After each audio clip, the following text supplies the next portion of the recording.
Hello, hello. Oh, what is going on, everybody? We back. It's Thursday. You know what that means. We vibing, we hanging out. And we got a stream. We got a good stream.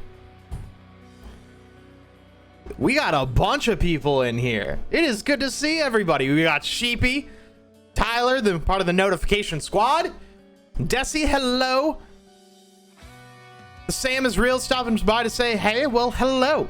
It's good to see you. Hope you're having a fantastic night. Pentakill Music gonna play some League? No. No. I refuse to play that game. It's a dirty game. You'll never see me play it. God. Gross. Ew. Yuck. The shit slaps, though. If you haven't listened to Pentakill, listen. This album is incredible. This is their first album. I've been listening to their third. It is real good. Also, Shay Marie, thank you for the follow. I appreciate that. Welcome on in. Hope everyone is having a fantastic night. Happy Thursday. Hope everyone is having a good week. I know I am. It's been a busy week, and I have a busy week next week. So streams are going to look different. Streams are going to look very different next week. I am going to my parents' house to dog sit for them, and I will be there for like 10 days. And so I'm bringing Emily's laptop, and I'm planning on doing some sort of streams. I don't know what they're going to entail. I don't know if I'll be able to play games, if they're just going to be like just chatting streams, whatever it's going to be. I'm sticking to my schedule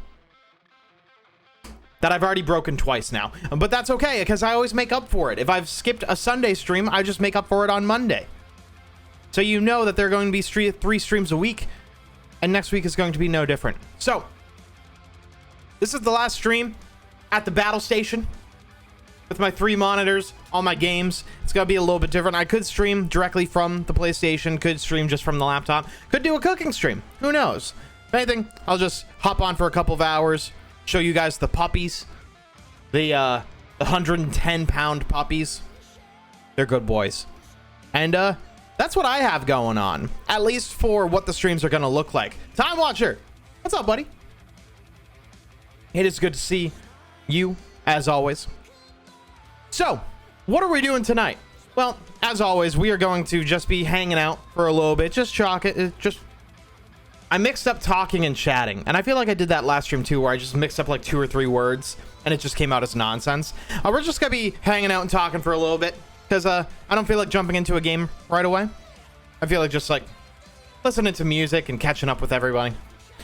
Get some people in here, and then I am thinking we'll finish, or at least get close to finishing, Metroid Dread time. Wrap up Metroid Dread. Because we're pretty close to the end. I think we are damn close to the end. And there's a couple things I need to turn off. I'm also realizing that all of the stream issues that we've had, it's like, oh, is it a mix of hardware issues? Is it a internet thing where you're not getting enough bandwidth? What is it? It has to be one of those, right? Correct. All. Realize it's everything. My computer is showing its age. My internet is not great. And those combined, with those powers combined, they are achieving their goal of making my stream just a headache. God, it's a headache. Metroid Dread, yes, that's what I'm thinking. I am thinking we will jump to the end of that, but I mean, if we beat it tonight, we do. If we don't, who knows? And that begs the question, do we go back to Deathloop, or do we become a Smash Brothers streamer? I don't know if I can do that. I don't know if I can stick to one game exclusively, especially a game I'm bad at. So, I don't know. We have some thinking to do. But we'll see. Cheap, thank you for banning some of the bots. I always appreciate that. Oh, I stepped on my controller. Oh, we're good. We're good.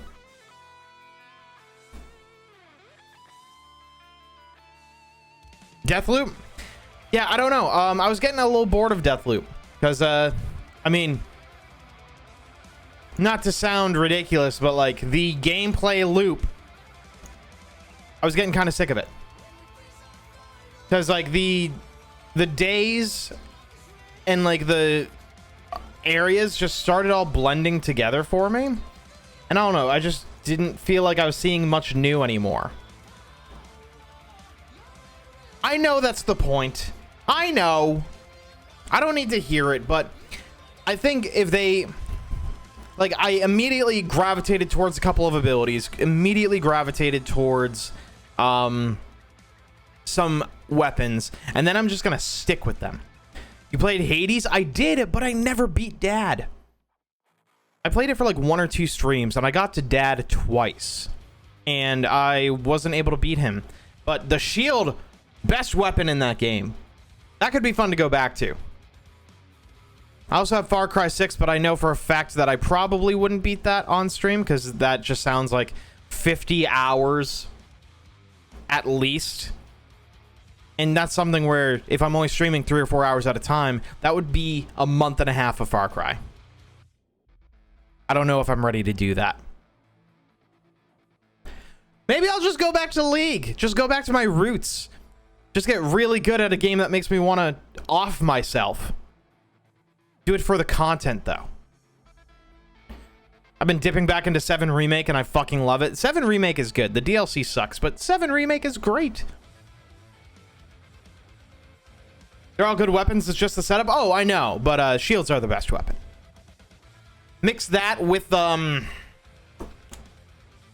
is it Dionysus with the alcohol?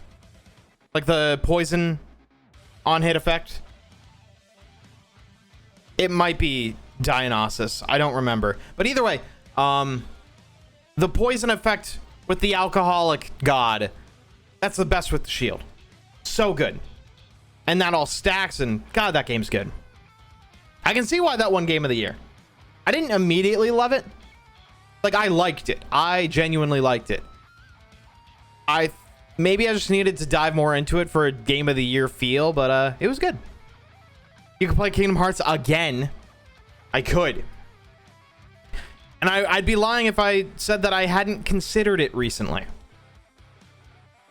Because I've played Kingdom Hearts 1, oh my god, 10 times.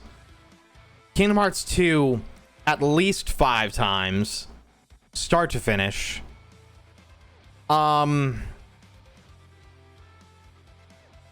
Didn't play 358, but saw the cutscene. What am I thinking of? I've played Kingdom Hearts 3 once, but then I platinumed it, like at the beginning of the year. And so I'm kind of good on that. But I never beat Yozora. That is true. That is very, very true. And I don't think I'd be able to. But I've only played 0.2 once. I've only played Dream Drop Distance once. Birth by Sleep like 1.5 times. So really, I've played the beginning games more times than I can count, and then the rest of them were just like once. So potentially. Do a new Nuzlocke? I want to at least get a few episodes out of the old Nuzlocke out. That is going to be a great thing to do. Maybe I'll do that during the week while I'm up at my parents'. I'll have my PlayStation and everything, but I won't have like my computer other than Emily's laptop. Maybe I will focus on finally fucking getting that video done. Who am I kidding? I'm not gonna do that. I'm not prepared for the heartache that comes with the Nuzlocke. We already know another Nuzlocke is coming. It is happening. It's just a matter of when. When is the right time? Do we get people invested? Do we get the momentum going for the YouTube series? And then be like, oh, hey, this is the hit. You want more of this? Right as the YouTube series is ending, boom! Hello, all new Twitch viewers coming in from TikTok and YouTube and everybody else. All the thousands and thousands of new Squake fans coming in to watch the new series. I have a treat for you. New Nuzlocke. Done. Capitalize on the hype. I'm not setting myself up for disappointment. You're setting yourself up for disappointment.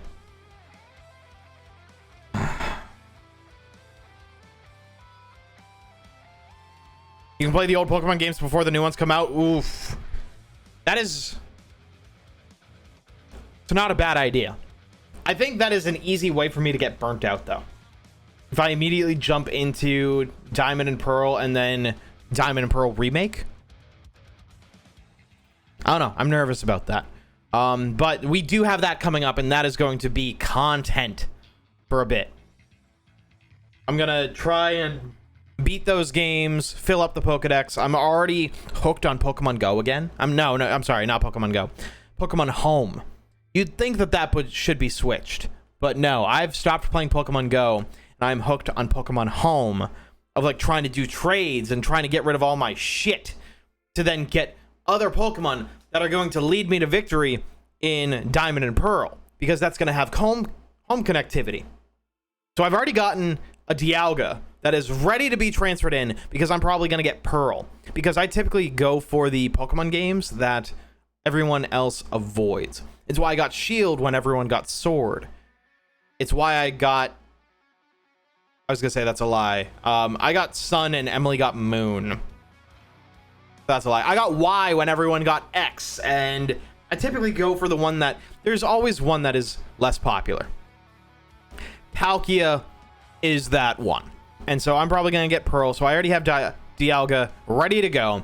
I have a bunch of shiny starters ready to go to be transferred in.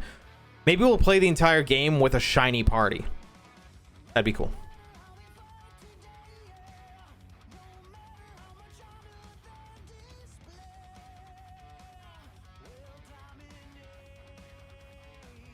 Only play Diamond and Pearl to get an updated feel on the game before they come out. That's not a bad idea. I did play Diamond and Pearl in high school. Only once though. I borrowed it from a friend, and it was good. It was good. I liked it. To the point where she asked for it back like 4 times, and every time I'm like, oh, I'm beating it tonight, I promise. And I'd play and keep playing and keep playing. And then the next day she's like, give me my DS. And I'm like, no, I just need one more night with it. Just need one more night with it. To the point where she was getting annoyed with me. We don't talk anymore. It's probably unrelated, but with that, it was very good. But I haven't played since sophomore or junior year of high school. And yeah, I wouldn't do a Nuzlocke with Diamond and Pearl. It would just be a normal run. And I mean on the old games and the new. A shiny run could be cool, but I was actually just watching someone doing a exclusively shiny run on Heart Gold and Soul Silver, I think. And he was like, oh yeah, I was trying to get a shiny Scyther, and I did 17,000 resets, and then someone came in chat and told me that Scyther is known to be bugged, where like the shiny could pop up but it doesn't show up on screen. Like, no, I'm not going through that. I would lose my mind. I refuse.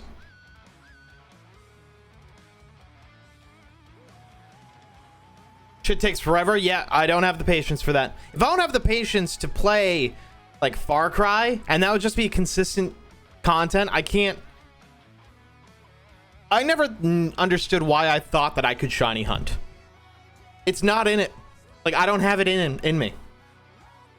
I tried shiny hunting Riolu and only got like 400 resets. I tried shiny hunting Registeel after I got the Regieleki after 26 resets.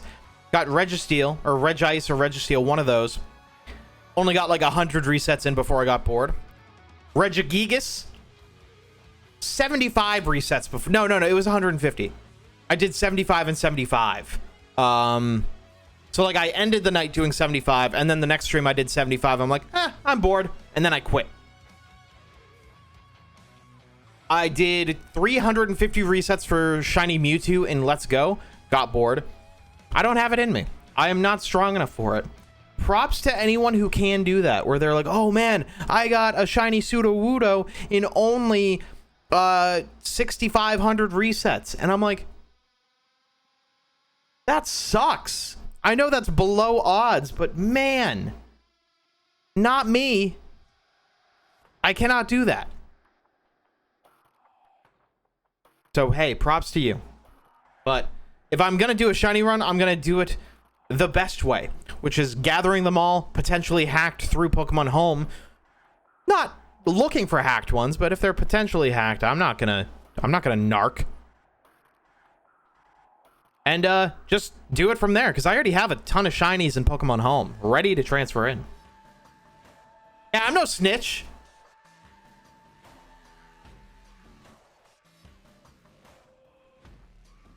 No, thank you. Can we take a look at my Pokemon Home?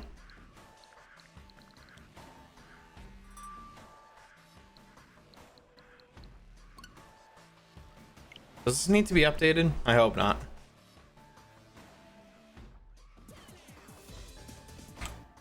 Let's see what we have here. What are we going to be transferring in? My controller just died? Will this not let me use a Pro controller?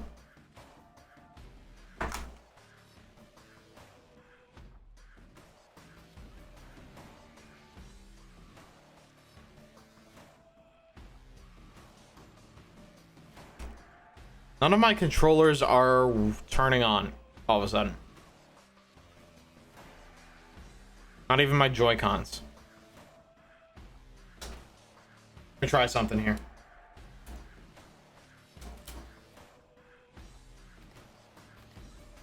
I just have my Switch here. I want to see. Those are at full power.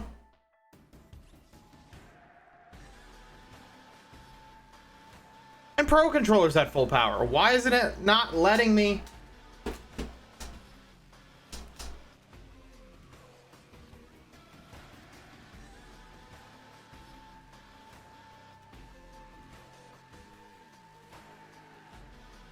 I'm waiting to see if the Pro controller turns off again.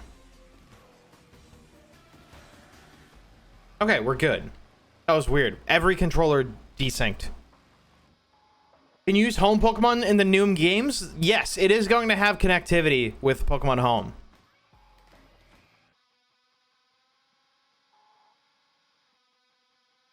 So I am planning on transferring in a bunch that I can.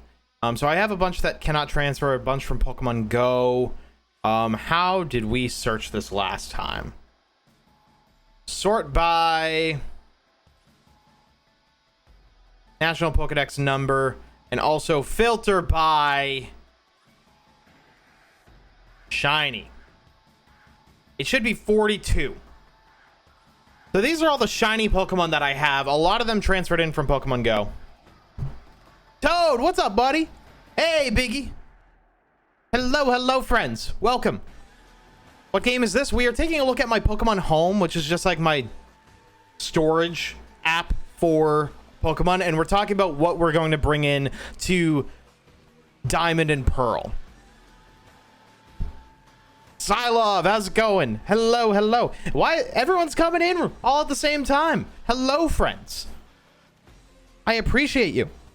Do you play Pokemon Go? I do play Pokemon Go. Not often. I have fallen out a little bit, but yeah, I've been hooked, and I've spent a lot of money on Pokemon Go. Christ, a lot of money on Pokemon Go. So anyway, yeah, this is not the amount of shinies that we have. This is just what I have in Pokemon Home, ready to transfer to Pokemon Brilliant, Shining Diamond and Brilliant Pearl. BDSP, Brilliant Diamond Shining Pearl. I think it's BDSP. Don't talk about Pokemon Go. Silov has an addiction to it. Uh-oh. Second part of the Halloween event is tomorrow in Pokemon Go. Anyway, we got a shiny, totally not hacked, completely hyper trained Pokevirus shiny Mewtwo. Pretty sure also the same thing for shiny Raikou. Ho-Oh. Shiny Palkia. So maybe I should just go with Diamond, because I already have a Palkia ready to go. That is shiny. Regardless, this is a hacked Regieleki that I will not be able to bring in, but I got spare shiny Magikarps, Magmars. I want one of these shiny Ghastlies is going to Dave. I'll probably want to give him a Geodude and a Machop 2, whatever it is. All the ones that need to be traded, obviously. We got that going. And yeah, that's what we're looking at here. Let me see if there's anything we can bring over from Shield. Any shinies from Shield that we could transfer in. So we just got to think of Gen 1 through 4. So sort, National Dex, apply, shiny. 92 shinies, including a Lucario, a Dialga, and a Palkia. Oh, fuck. But that, oh, that's hacked. 2 other shiny Palkias, a shiny Giratina. Probably hacked. Damn. Yeah. That doesn't feel great, but yeah, this is looking pretty good. And I forgot that I have a shiny Zeraora. So I'm wondering if they're going to actually bring in anything more than Gen 4 into the remakes. Maybe like post game, they'll open it up and be like, oh, hey, look at all these other Pokemon that just started flooding the region. I don't know. No Smash, guess I won't be a villain today. Not today. Get out of here. What's up, Bathtub? Congratulations on the engagement. For anyone who doesn't know, Charming Bathtub and Raven Elaine are now engaged, which I'm so happy for them. That is crazy. And that Dark Master Sword, amazing. Super cool. Loved seeing that. So adorable with that sword. So cool. Loved it. But yeah, so once the Pokemon Home connectivity comes in, it should be pretty easy to see exactly what can be brought over. So we have technically 7 shiny Ghastlies, 4 shiny Geodudes, at least it might be 20 shiny Magikarps just from home trading and stuff like that. Looks like these shiny Gen 1s are finally going to be able to find a home, I hope. And we have a lot to look forward to. Hey, AD, what's going on? They should have remade Pokemon Platinum. Yeah, I saw Sheep said something about Pokemon Platinum that Diamond and Pearl are a lot slower. And I've always heard Platinum is amazing. I've always heard that.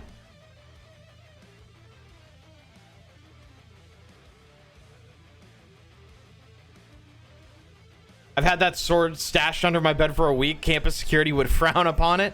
No blades over 4 inches. I think my school had a similar rule. It's like you could have a knife for like self-protection or self-defense, but it couldn't be above a certain length. Something like that. And also, shot glasses were not allowed in a campus room if you were under 21 unless you had more than 4, and then it would be considered a collection item, like a collection of items. So if you are collecting them, then you're allowed to have more than 4 shot glasses. And so every single person that I knew at my college became a shot glass connoisseur. So it sounds like one lucky, stupid genius who went to my school years ago was like, no, you can't take away my shot glasses. I brought these from home. These have sentimental value, blah, blah, blah. And they're like, oh, we can't mess with sentimental value. Yeah, it was over 4 shot glasses as a collection. If you had 3 or less, they would take them away and smash them. Crazy. Platinum just fixes what Diamond and Pearl fucked up. Oh. Is it Diamond and Pearl? It is Diamond and Pearl. I already answered my own question. Where the health bars shrink so slowly. So like if you take down a 700 HP Blissey, it takes like a minute and 15 seconds to knock out completely. That's a super odd rule. Yeah. For a super odd school. I have a Saitama shot glass that has a lot of sentimental value. Yeah, then you protect that with your life. And you have a weapon to do it. I'm sorry, I'm not saying fight campus security. I'm just saying make sure that they don't fight you.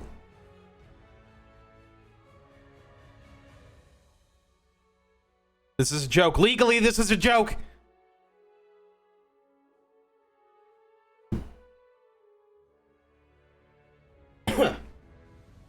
You could see the gears turning in my head of like, oh, I may have just insinuated people on the internet commit violence.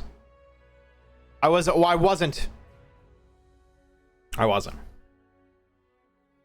Ew. Anyway, would have called it super platinum or ultra platinum. Yeah, they would have figured out something. It is kind of a shame that they got rid of like doing the third games in the series after platinum. It was after platinum, right? Because it was Diamond Pro Platinum, Black 2, White 2, XY, no Z, Sun Moon, Ultra Sun, Ultra Moon. Yeah. Hey, Fanatic. How's it going, buddy? Oh my god, we have so many people coming in here tonight. It's crazy. Hello, everybody. I appreciate everyone coming in here and saying hello. Especially Fanatic. Especially Fanatic. Yeah, I said it. This guy told me to look for some people that need to be fixed. That's not what I said. I just said intimidate them enough to make sure that they don't think that you need to get fixed. Or you, instead of you putting them in the dirt, make sure that they don't put themselves in the dirt by your hand. It's all semantics. It's all wordplay. You got to figure out how to scare the shit out of them so they don't fight you. Self-defense, question mark, by psychological warfare? Yeah, we'll go with that. I'm not advocating for violence. I'm just saying harsh intimidation.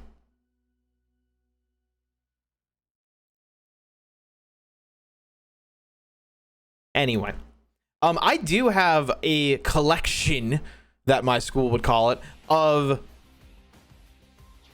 Alright, I needed to make sure my music wasn't falling into copyright territory. I think we're gonna cool it on the pentakill. We listened to the entire album of Smite and Ignite. We're gonna go with some Risk of Rain now.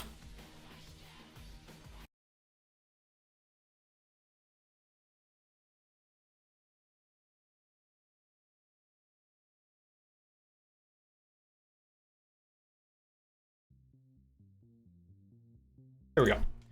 I have a collection of shot glasses that my school would not be able to take away. And they are of the original 4 Black Ops Zombies perks. Or I'm sorry, Call of Duty like World at War Zombies perks. So I have a Juggernog, a Speed Cola, a Quick Revive, and a Double Tap shot glass. And I think I'm down to 3 because one of them like fell into the garbage disposal and just like shattered, which sucks. I think it was Double Tap. But yeah, I have the perks and I love them. I don't take shots. I've maybe taken 1 or 2 shots out of them. I've taken more shots of like eggnog out of them, and that may sound weird, but like during the holiday season, whenever you get like a box of eggnog, 1, it's like $6 fucking, and 2, they come in like the thin milk cartons, not like the gallons or anything like that, but the thin milk cartons, so you want to make it last. So I would take shots of eggnog since I was like 15.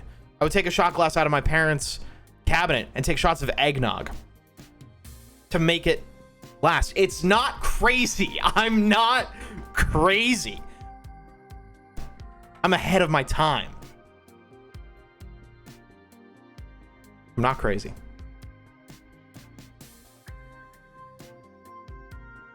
Anyway, so yeah, that's what I would do, and I've probably taken more shots of eggnog out of those than actual alcohol. But yeah, I had to have them. I love me some zombies. I'm a shots guy. I am not. I've got like 20 shot glasses. Damn. Yeah, no, I am not. I just saw eggnog at Walmart last night. I was like, what the fuck? Halloween isn't even here yet. One of when I saw eggnog, and I do this with my friend. You may see her in chat sometimes. It's My Pretty Pancake. Her name's Amanda, and I went to high school with her. She's a good friend of mine, and with that, she hates when Christmas kicks in early, and I hate when Halloween kicks in early. So we always have a fight that basically lasts like 5 or 6 months of the year, where it's like June and she'll post a Halloween meme, be like, oh, it's almost Halloween, and I'm like, what? No. But I get to do the complete opposite / same thing, where I saw eggnog in the store on September 23rd. September 23rd, I have a picture in my phone going into Walmart fully stocked with eggnog. And I looked at Emily as I took that picture to send to Amanda. I even had to be like, listen, I love the joke. It's a good joke even. I can't do it. I can't do it. It is too early. I have to wait until at least the end of October. Same with apple cider. I am starting to get into the apple cider mood. I haven't bought any yet, but I saw that in like early September, even like August. And like that's too early.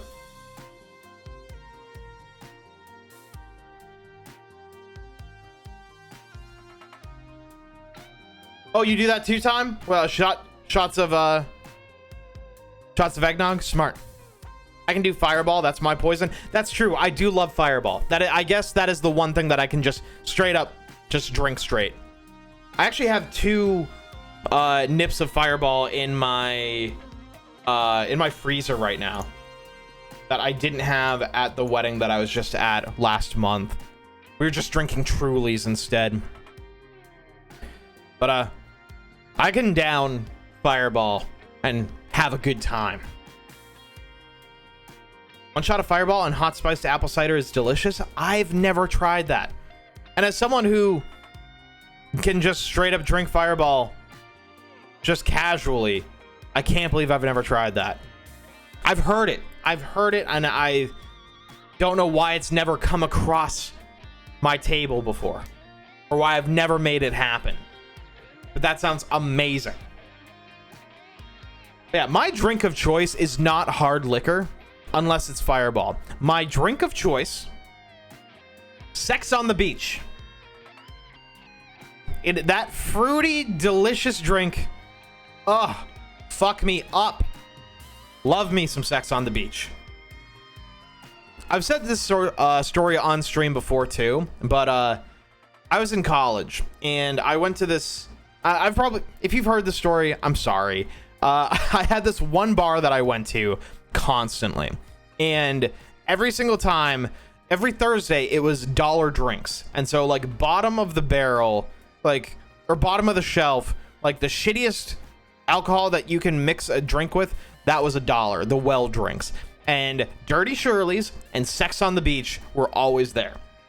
And so I would go in and get my fruity ass Sex on the Beach every Thursday, get them 2 at a time. 2 at a time. And just double fist my way back to the table. I'm just going to try and fit as much innuendo in this story as possible.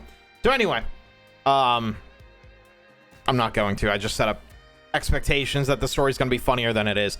I get my Sex on the Beach, and it becomes a thing where I go to the same bartender every single time that I'm in this bar in college. His name was Scotty, and I walk through the door, and Scotty was always the friendly one to kind of like say hello to anyone who walked through the door. He started picking up me, like my name. So it would be like, hey, how's it going? I'm like, hey, how's it going, man?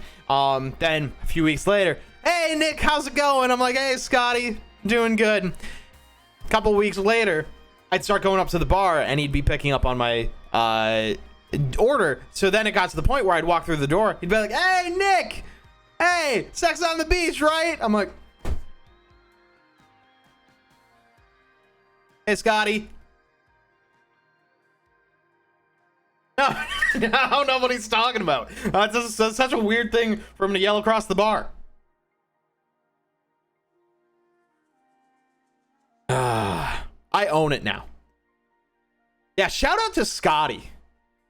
I went into that bar like 3 years later, and after graduating, I showed up a couple years or a little while later, and he wasn't working there, and I don't know if he left, but I miss him. Shout out to Scotty, the real one. And sometimes he would give me like drinks for free. I'm like, oh, hey, thanks. You saved me $1. But the $1 was enough. It was a nice gesture. So perfectly kind of him. But yeah, that was embarrassing at the time. But now I own it. I went to the latest wedding that I went to. Was grabbing Dirty Shirley's and Sex on the Beach. Yeah, I want my drinks to taste good. My drink is usually an iced tea or a lemonade. Oh yeah, like twisted teas, those are always good. I personally, if I'm not at a bar where like a mixed drink can be made like that, hard cider. So like Angry Orchards, Woodchucks, if that's a thing anymore. I haven't seen Woodchuck in my stores in a while, but Angry Orchards, I'm always going for. And so like anytime Dave comes around and we're like playing Pokemon Puzzle League, which we are bound to do every single time he shows up at my house, it's just a graveyard of beer cans and Angry Orchard bottles. But it's good. It's so good. What do we want to listen to for music? That 7-minute video just did not last long at all. I don't know what's copyright free. We'll just throw on Stream Beats. Anytime I listen to Stream Beats, I think of when it was all I listened to during Stardew Valley. It is all I listened to when we watched or when we played Stardew Valley. And so it reminds me of that, and it always makes me feel nice.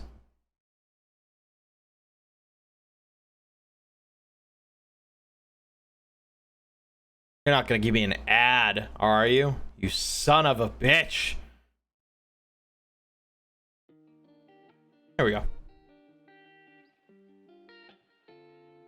But anyway, speaking of Stardew Valley, who saw the announcement today? Concerned Ape is coming out with a new game, Haunted Chocolatier.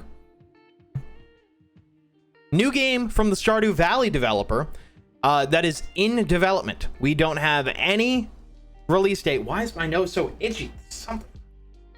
We don't have any release date or anything like that, but we saw some gameplay today, and it looks like a Stardew Valley spiritual successor. I don't know if it's considered a spiritual successor, if it's from the same person. I assume it's just like in the Stardew Valley universe, because he was fighting slimes and everything, and it looked very identical to the gameplay. But it looks so good! You're a chocolate maker in a haunted mansion. That's cool. That's rad as hell. And it looks like it's the whole like same thing. You like go through a portal and you fight slimes and enemies, and you build up relationships and everything. And the graphics look almost identical to Stardew Valley, which is 5 years old. But that's okay. That is okay.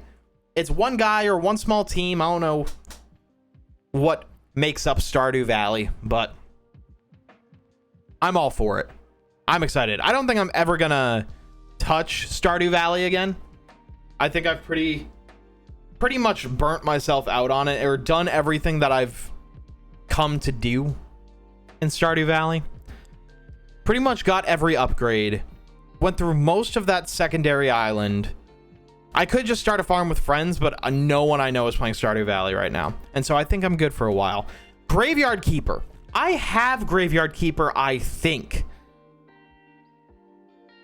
I don't know though, because I use a app called GOG Galaxy 2.0. It's from GOG, and they will bring in all of your game libraries from Twitch Prime, from Humble Bundle, from Steam, from PlayStation, Xbox, you name it.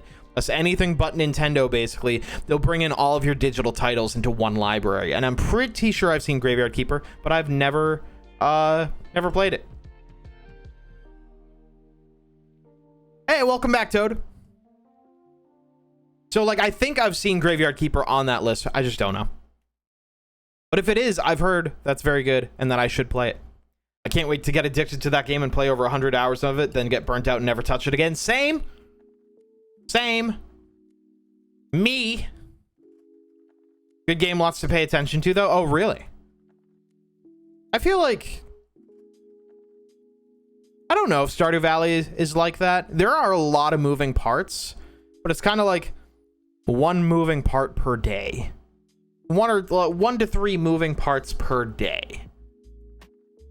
In-game day. And then you move on and you do another 3 things the next day. 3 things the next day. Old Dorm's internet went down and there was a riot. Oh, fuck. You're still playing Stardew? Half the time it's a multiplayer farm. We tried doing a multiplayer farm once, and we never stuck with it. And we played for maybe like 45 minutes or an hour, did not get far, and we never touched it again, which is a real shame. Because like, I might pick it up if it was a multiplayer farm, like with my friends. I probably wouldn't do it on stream with just like randoms, but I would do it if like a bunch of my friends got together. But it's hard enough for me to get a group of my friends together to play games. Like, it was special to get Dave and Marshall in to play Smash Brothers the other night, and it is special to get a few people to play Risk of Rain, which I've only been doing off stream lately.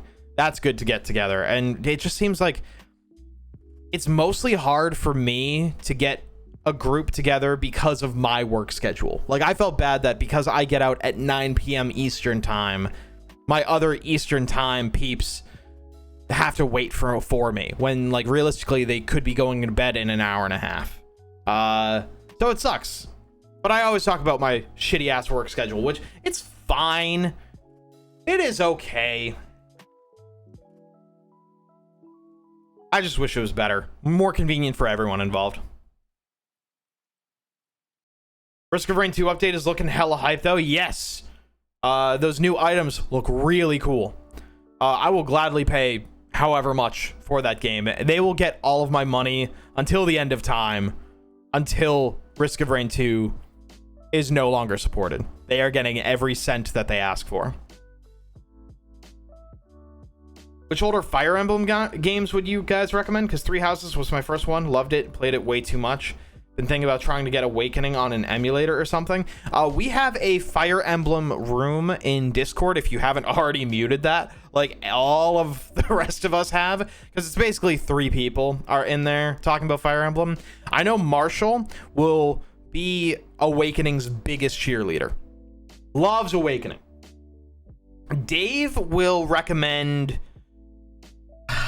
God, it was one of the Game Boy Advance ones. I forget what it is. He hasn't played Awakening. Maybe Fates? I don't know. But I also know that's a DS one.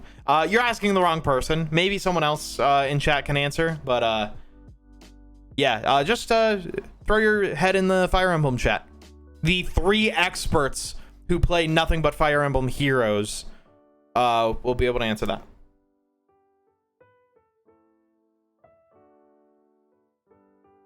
I mean, Genshin is the same way. Oh yeah, that is absolutely something that got insta-muted by like a lot of people. I can't tell who muted it, but yeah. Fire Emblem is the only room the only channel in my own server that I have muted. And I used to play Fire Emblem Heroes like all the time. Because again, it scratched that little itch on my monkey brain of, oh, this is a character that's cool. You have a chance at getting them. I'm like, you'll give me cool character? Okay, all right, I'll work towards that. And I just gather orbs and start pulling summons. And now Genshin is the same way. I still need to actually do my commissions on Genshin today. I've only done like 2 of them that I had to stream. Genshin is a lot of fun. I've been having a good time with Genshin. I think some of the systems are bullshit, but it's a good game to pick up for like an hour and then leave. I generally mute Discord servers as a whole, other than being mentioned, because I'm a very distractible student. Oh, I'm the same way. Every server that I join, I will mute. Recently downloaded Fire Emblem Heroes because I needed Nintendo Platinum coins so I could buy the Metroid Dread posters. Smart. That's super smart. Yeah, Metroid Heroes is, or I'm sorry, Fire Emblem Heroes is fun. There's so much stuff to do when you're a new player too that you'll just get orbs and orbs and orbs. If you actually stick to it and if you enjoy it, there's plenty to do as a new player. If I see a white dot notification on any of the servers, my brain is like, click it. Yeah, no, my Discord servers, a lot of them have the white dots just because even after you mute, it still shows that there are messages that you haven't seen for a lot of them anyway. But yeah, I only make sure that sometimes I will turn off at everyone's other than just specifically me.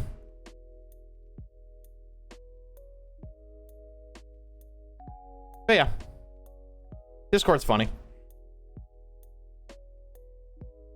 When I see someone's Discord that has all reds, I flip out. When I see someone that has like 1,000 unopened Discord DMs, everyone's like, oh, I can't handle it. I'm like, open them and clear the messages. Like, you don't have to read them. I don't care if you read them, but like, I see that and I'm like, that would bother the fuck out of me if I had Discord DMs that I hadn't read or responded to. Granted, I'm not a big ass streamer. I am not, as you say, popular. But with that, I'm not constantly getting spammed with Discord DMs, thankfully. Meanwhile, I'm just a mad lad and let all the notifications for all the channels of Squake's Discords get sent to my notifications. All of them? Oh my god. Yeah, you're crazy. One time Sean like called me out on that. He's like, Nick, do you have notifications for like every channel of your Discord? I'm like, yes. It's my Discord. Why is my camera delayed? Did that seem weird for anybody else? That seemed weird for me. He's like, why do you have your notifications on for all of your channels? I'm like, it's my server. It's mine.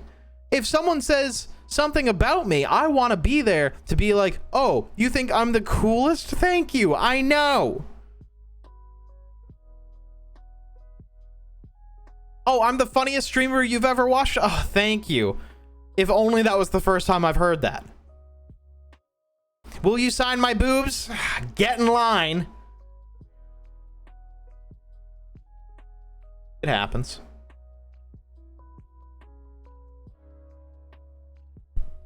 Oh, you want a tattoo of my face on your face? Hey, fine by me. I think I'm more popular than I am. Anyway, yeah, no, always notifications on for your own server. But for you,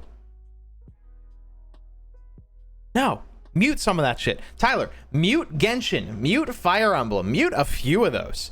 The only ones you need to worry about are the announcements, hashtag notification gang, and general. I'm underselling it. I have a bunch of good channels on there, but I was actually just about to ask if you'd sign my boobs. Gladly. Gladly. Also, to the people who say like, oh, like they go up to a celebrity, like an actual celebrity, and they're like, hey, will you sign my arm? And the, like fucking Carrot Top will be like, oh yeah, man, I'll sign your arm. And then they get a tattoo of that signature on their arm. I don't need to say this, but don't do that for me. I know for a fact that when I see someone say, oh, I got a tattoo of this streamer's logo, or I got a tattoo of this joke with this streamer, I'm like, never, ever do that for me. I would be so uncomfortable if you put something about me on your body. And like every time I see that on Twitter, they're like, oh my god, that's so flattering, thank you so much. That would make me so genuinely uncomfortable. I know for a fact I won't have to worry about it here. Skyquake on the forehead? Oh my god. No! Only if it's that meme picture, that Quaker Oats picture of Sean putting my face on the Quaker Oats box of me dabbing. That didn't count. That was not a dab. You don't get a free one. Not today. It's a no bones day. You don't get shit. Get that tattooed on your ass. Then I'd be like, the one exception. That's fine.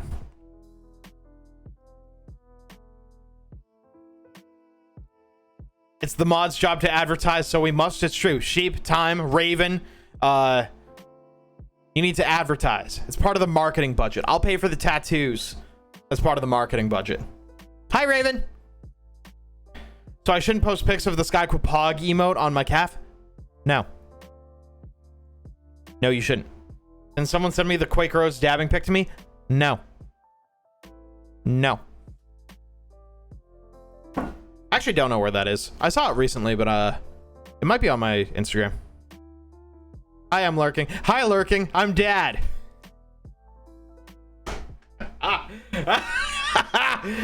Oh, got her ass. Man, don't you look foolish now. You got hit with the dad joke. Congrats on the engagement. We talked about your engagement earlier. Congratulations. Super exciting. First episode of Critical Role is going. I know my place.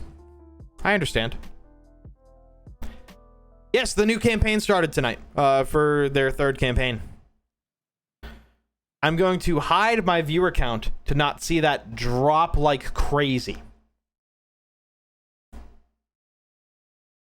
Dad jokes are for old people. Hello, I'm old people. I'm almost 30. Ew. Ew. I'm almost 30. But on the bright side, I, as an adult, need to make adult decisions, and we think that we've made the adult decision to set a date for the wedding, and that is happening in less than a year. So in fall of 2022, we are going to get married, me and Emily. And so we think we found a venue. We think we found a date that is in our price range. And so we think it's happening. We have not signed any contracts yet. But yeah, we have not made any commitments, but we are this close to doing it. So that's kind of cool.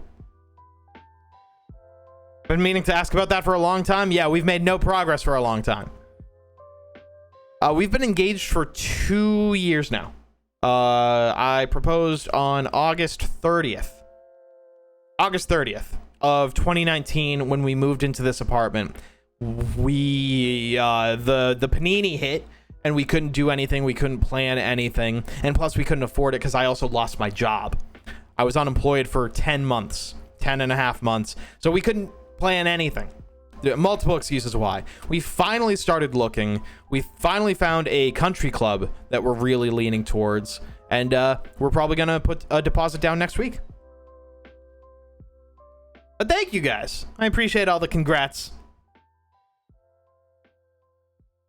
We started planning our wedding before I proposed, and I got rushed into it, got peer pressured. Welcome to the club, bud.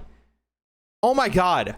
Part of the whole thing was that Emily had been asking me for years, actual years, because we've been dating for 5.5 years now. We were dating for 3.5 when I proposed, and by a year and a half, weddings had already come up in conversation. And then as we got closer to 2 years, she was like, oh, I asked her one time, I'm like, did you think I was going to propose on our 2 year? And she goes, I thought maybe. And I'm like, I'm sorry. And she goes, no, it's fine. I just thought that there was a chance. And then Christmas of that year came around, and you could tell she was a little disappointed, but was trying not to get her hopes up. And then 3 years came around, but in that time she's like, what's your plan? Are you planning on doing it anytime soon? Are you I think she was wondering how committed I was versus how committed she was to the relationship. And I'm like, all right, relax. I met you on Tinder. Let's not rush into anything. That's a joke. We moved in together within a few months, or with less than a year. But I wasn't being an asshole. I had to pretend to be an asshole because I had the ring for like 3 months before I proposed. And she asked a few times during that 3 months of like when I was going to propose and like what my plan was. And she's like, do you have any plan or any idea of when you want to take this next step? And I had to be like, I don't know. Even though I knew, and she got super pissed at me, but I had to pretend to be an asshole because if I gave any indication, it would have ruined the surprise. We had a timeline planned already. Don't blame me. No, you're the scapegoat here. No matter how much time I had, I would have procrastinated and decided on how I'd propose at the last minute anyway. Probably wouldn't have done the same thing regardless. Would have done the same thing regardless? Yeah. Tell chat the Sky, Emily, or origin story, the first date. Yeah, we can go into that. So we met on Tinder, and on our, like, I don't know what part you're referring to about the origin story, but I guess I'll just start. We matched in like January, and things went well. She was cool. Her pictures were cool. We talked a little bit, but then after a few days, the conversations just kind of went to, oh, how was work today? Oh, work was good. How was work today for you? Oh, it was fine. And my anxious, stupid brain was like, this is small talk. She's no longer interested. This is just pity talk. And I ghosted her. I ghosted my future wife because I convinced myself that she was done. And I went to my friend Ryan at work. I'm like, the dream is dead. She asked me how my day at work was, and I just stopped responding. And he's like, what? That's stupid. So I ghosted her. And she, obviously, that hurt her feelings. But like months later, like 4 months later in April, we had already exchanged phone numbers at that point, but we didn't meet up. 4 months later, she texts me and she goes, hey, how are things going? How are you? And I swear to God, I swear on my life, I did not get that text message. I did not receive it. And so in her eyes, I was like either not getting the message or ignoring her again. And what does she do? She messages me again on Tinder saying, hey, are you still on this thing? And that's the one that I saw. And I knew that I had messed up for 4 months. I always saw her on my Tinder, thought about unmatching her, but I'm like, no, she's cool. It's a shame that I didn't get to talk to her. And she messages me on Tinder 4 months later and is like, hey, are you still on this thing? I said, yes. How's it going? How about lunch on Saturday? Immediately was like, I killed the dream once. I'm not going to let it happen again. Not going to let it slip through my fingers again. So I said, hey, yeah, I'm still on here. How do you feel about lunch on Saturday? And want to know what she says? Oh, no. I'm sorry. I messed this up. I said, do you want to go grab lunch this weekend? I specifically said, do you want to grab lunch this weekend? And this is important because her response was, I'm busy that day.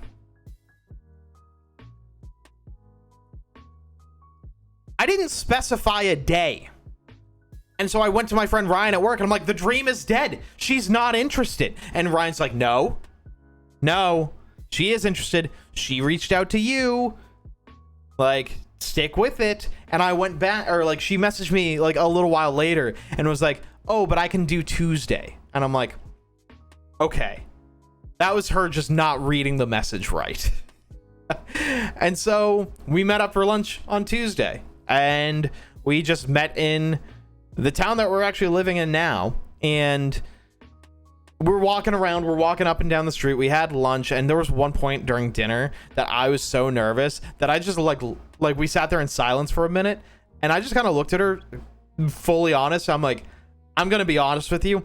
I have no idea what to talk about right now. And she's like, that's okay. Like, what video games are you playing right now? And she like led the conversation. I think it was because I was honest that I was like, I don't know what to talk about. I don't know. I like my mind blanked on like jokes or stories or questions, nothing. But like, I think because I didn't just sit there in silence and I was just like, oh yeah, like, sorry, I don't know what to say right now. She was a champ. And so the fact that there were so many hurdles that happened is such a specific timeline of events to match 4 months prior. The guy's an asshole. She reaches out not once, but twice to make sure it happens. Leads the charge on the date a little bit. And then we're here. So, yeah. She's a keeper. I'm going to keep this one. She's a real MVP. Yeah. It's just so crazy that, again, so many specific things needed to happen. I needed to make sure that I didn't unmatch her on Tinder, that she had my phone number, that she saw that I was still on Tinder, still active, that we were... there was a chance that I was going to move, or not really a chance, but all of my friends were moving to Seattle. The Left 4 Dead Tuesday group all, like, went to Seattle. And they asked me to move with them. And, like, the answer was no. But, like, what if I did? What if I got a message from Emily when I'm in Seattle saying, oh, hey, are you still in this thing? And I was across the country. Wouldn't have happened. If I had unmatched her, wouldn't have happened. You missed one of the best parts? I'm getting to it. It's sort of a side story on top of that. But anyway, that is the origin of how we started dating. The story that I knew that you were referencing. As we're walking up and down the street, we're talking, whatever. And we're talking about movies. The Justice League had just come out. And so we're talking about The Flash, and we're talking about this, and we're talking about that. And to sort of make small talk or something like that, it was getting kind of cold at night. And I made a comment as we're walking, as we're kind of wrapping up the date. I said, oh, wow, it's getting kind of chilly out. And she goes, pussy. I was like, okay. And like, we both laughed. It was funny, but it's just so instant. On the first date, I said it was cold out and she called me a pussy. And that, my friends, is my mom's favorite story of us. I told her that story. My mom didn't want us to say shut up growing up. But once we like turned 18 and like grew up a little bit, she didn't really care anymore, but my dad still cares. So I told my mom, and I didn't say the word, but I said it, and she fucking died laughing. She lost it. It was amazing. But yeah, called me a pussy on the first date. Tyler, yes. Damn, Jackie, I can't control the weather. All right, Kelso. Amazing. So funny.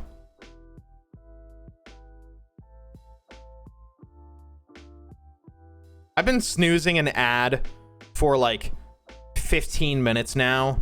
An ad was about to run off, so I just started that now. I'll try and make sure to not say anything funny or exciting for the next 60 seconds because I couldn't postpone it any longer. So if you're not a sub, oh man, you fucked up.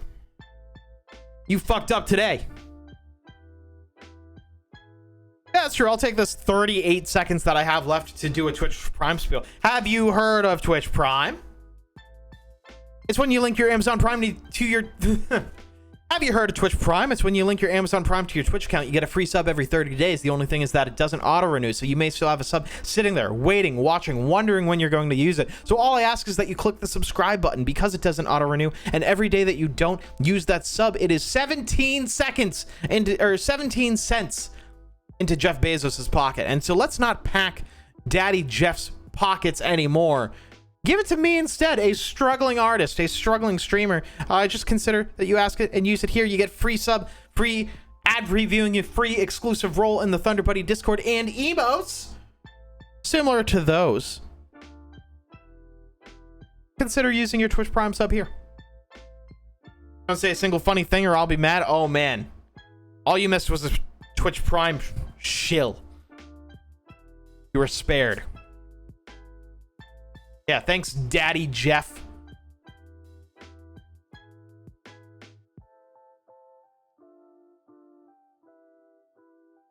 I missed something funny, didn't I? Oh my god, we all had a good laugh.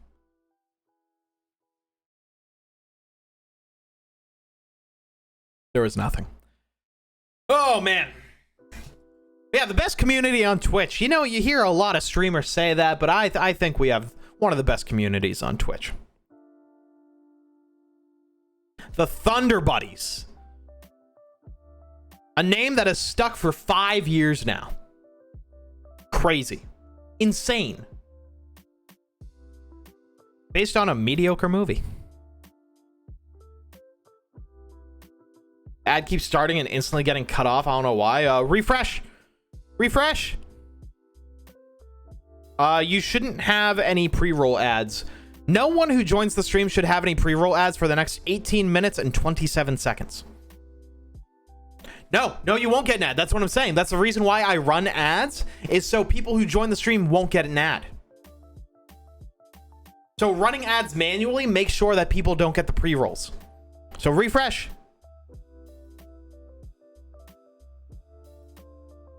I won't lie, I subbed on day one because Thunder Buddies was just so good. Because the name? Really? That's crazy.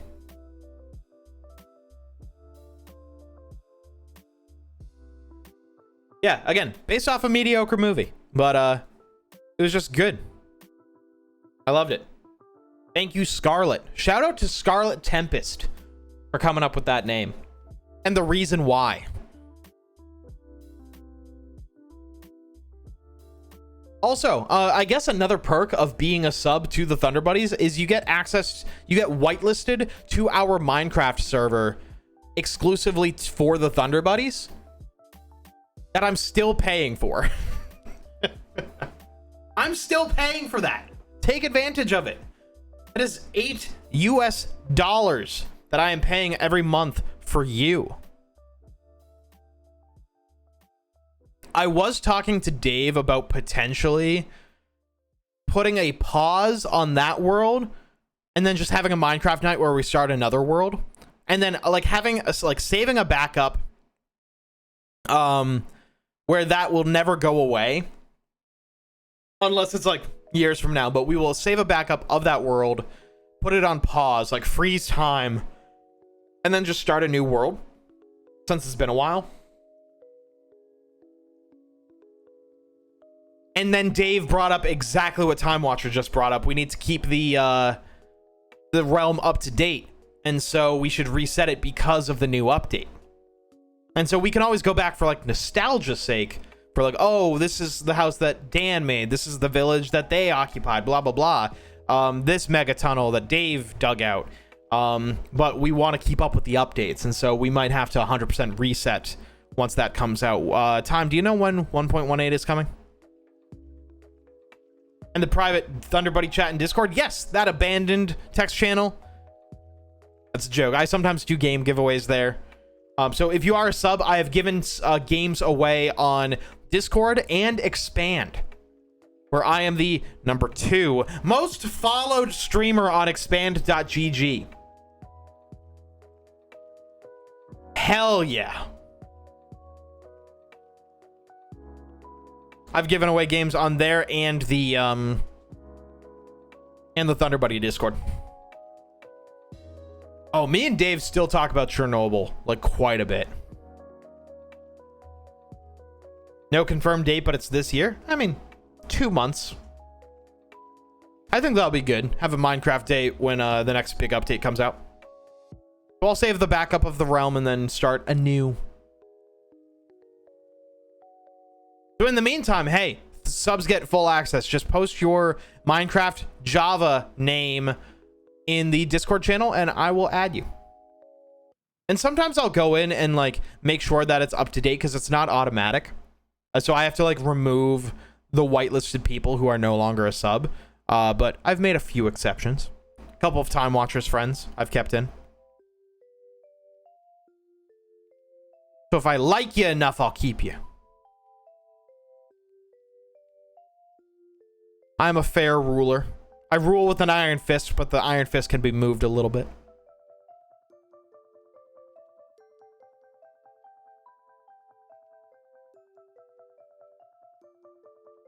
Yeah, I didn't keep up with any of the Minecraft announcements. I have no idea what's happening with that. But that should be interesting.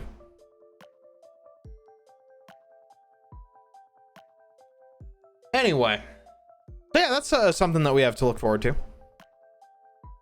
We have that. We have Pokemon. We have a few things. Plus a new Nuzlocke after I get my ass going on the YouTube series. Yeah, things are looking good. I think that we have been talking and just chatting for a while now. I think it is time that I refresh my water, get a snack, and why don't we jump into some video games? You like video games? Is that why? That's why you're here. All right. I will be right back. I will bump the music a little bit. Refill my drink. Stretch. Go to the bathroom. Grab a snack. I will be right back.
I'm back. Ever go and say, oh yeah, I'm gonna get a snack, and then you just make an entire plate of chicken nuggets? Yeah, not me. Would never be me. Anyway. I want to show you something. I bought myself a toy. Well, it's actually like a lot of toys because I bought one of those things on Amazon. It's an entire bucket of perler beads, which I've never done before. Where you like make a bunch of like designs and shit one at a time, and then you iron them into Mario designs. I've never had these before. And I decided I have adult fuck you money, and I'm this many years old, and I can do that. So I got a toy. I don't know if I have the patience to do this though. I feel like I'm gonna get too distracted. It's like, it's gonna be so precise, so one at a time, that I don't know if I'm gonna have the attention span to do it, because there's 5,000 pieces in here. Or 11 designs. But yeah, I got an entire bucket. It was only like $10. So really, it wasn't anything crazy, but I was like, I've never done this before. And why wouldn't I do it for Mario 3? I'm excited to do these. I'm gonna bring these when I'm dog sitting next week, in case I'm bored out of my fucking mind. But I was very excited about this. Ow.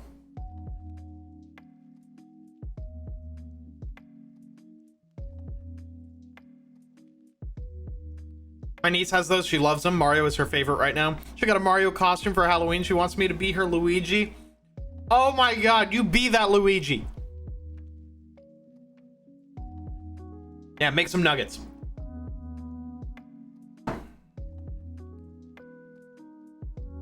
Also, get the right dipping sauce. I just went with basic ass barbecue. Ah.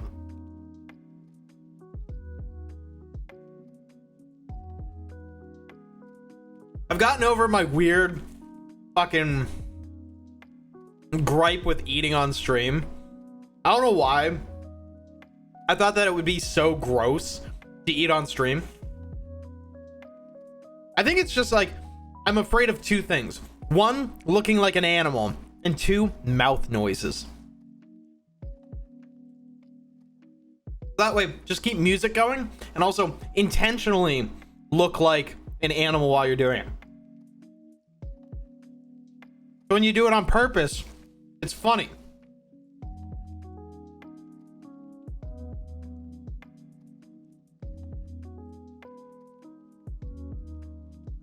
Yeah, I'm scared to eat on camera. Well, use me as an example as to why it's stupid to be afraid on camera. I mean, sorry, I shouldn't say it's stupid to be afraid to eat on camera. I feel stupid that I was afraid to eat on camera because I didn't have a solid reason. Probably gonna have to head out tonight. Getting late for me. Gonna lurk and go to sleepy time with your voice singing me to sleep. Good night. Sweet dreams. Sweet prince. Night night kisses. I'm sorry. Am I doing it right? I'll work on it. Good night, Toad. Thank you so much for hanging out and for the lurk. I appreciate that. Hope you have a good night, my friend. Yeah, no, I don't know why. For a while, just like eating on stream, I was like super didn't want to do it, and I would legitimately hide my screen like this anytime like I needed to take a few bites. No reason.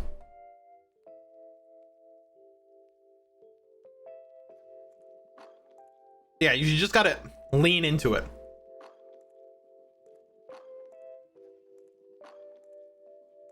I guess I also still have that for work. For fucking like video calls, and I have like 3 video calls at least a week, if not 5. I'm always afraid to like drink or eat during a meeting because I feel like that's unprofessional. But then I see people on my team just like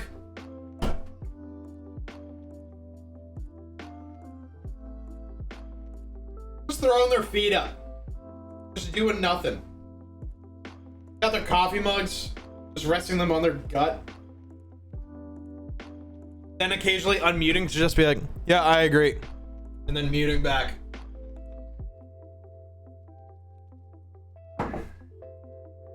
And then that made me feel better about at least drinking on camera.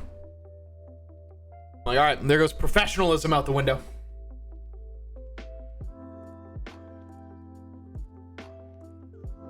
I'm also just not used to having my current mic and unsure how much it picks up, so still feeling that out. That's fair. And that's where it helps having music on in the background too. If you have a button that you can like bind, mute, and unmute. For me, like my 10 key number pad is all switching scenes and muting. So like this is 7, 9, 5, 3. My period key is muting my Elgato. I don't know if 0, 1, or 2 are... Oh, yeah, this is a scene that I should not be using. Oops. And so, like, I have buttons like the enter button, period button, 0 are all, like, muting and stuff. So, like, you can always set that as a hotkey.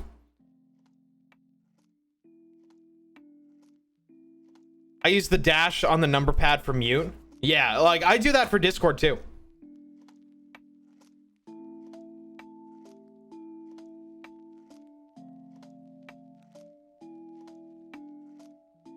Your green screen isn't green? Yeah, it's green.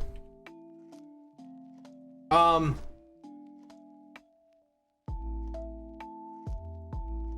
doing anything? Yeah, so my green screen is green. It's just a matter of turning off my chroma key. Yep. This is it. And then peek behind the curtain. It's just a matter of like setting it so the green screen can do its job.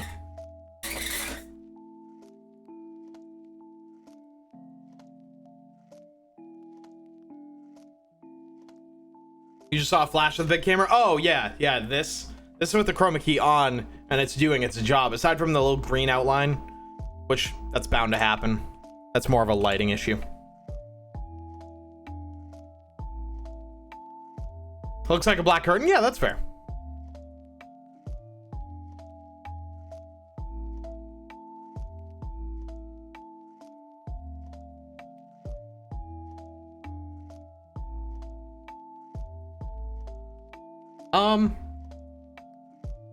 What else were we talking about?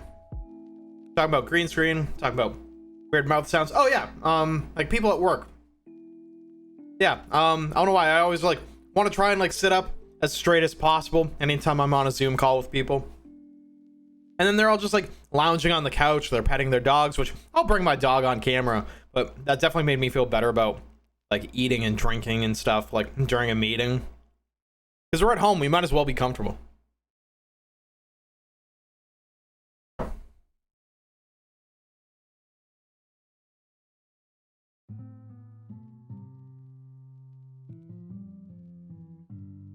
Oh, bathtub. I saw your message before. About downloading Twitch Leecher. Yeah, if you want to take a look at Twitch Leecher, you can download any VOD from any channel from that. I don't think it just has to be your own. Like, I think that's the whole point, is downloading VODs faster than Twitch's would. So I use that to do all my highlights. So if you're just looking for like highlights from the games that you played in, by all means, yeah, you can take that footage. It's so unbelievably slow in preparing downloads. Yeah, exactly. So do that with your own streams too if you're looking to download them. Don't use Twitch's because it like is pending can easily take 5 to 10 minutes depending on the length of the stream. Twitch Leecher, it's done in 5 minutes. Like even less. It's done so quickly.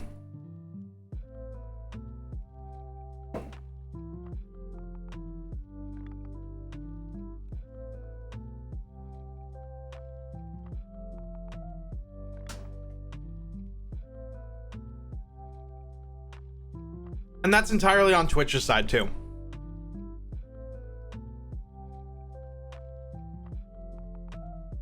Yeah, there's no reason why it should take that long. Especially when Twitch Leecher can do that so quickly.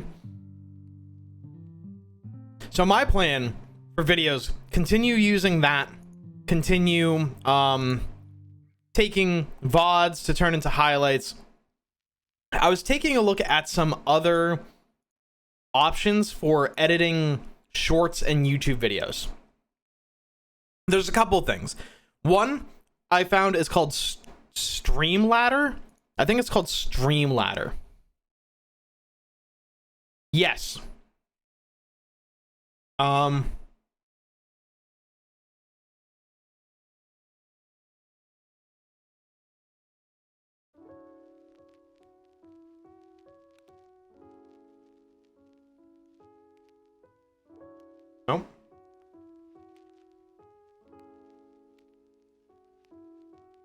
Here we go. This and another site work the same way. Is you take a Twitch clip URL or a local file and you upload that, and it will immediately turn it into a clip. And so let me see if I can do this here.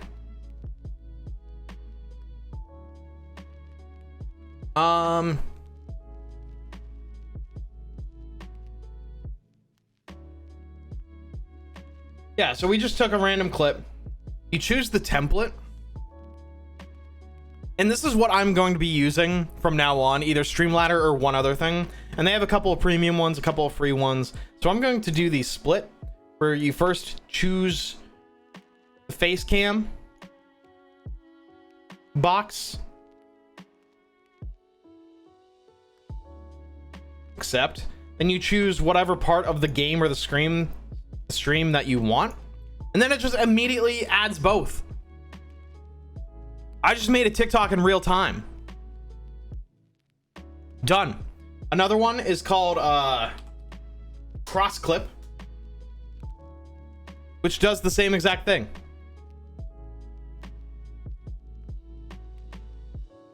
Except this, I think, leaves a watermark. So we're going to, and this shows, wow, this shows in real time. This is actually the first time I'm using this. We'll probably shrink that down a little bit. It's weird that the camera is so much bigger, but it's still just tied to that top part. Blurred background, watermark. Content is locked. Let's unlock that. Can we do that? Oh, it will just blur the rest. That's interesting. And there we go. And so I just created another clip. And it's easy as that. So cross clip does that, except it leaves a watermark unless you pay for the pro. So we'll get rid of that. And so that is what I'm planning on doing to make TikToks from now on, because the way I was doing it in Vegas Pro, not as fun. Definitely not as fun.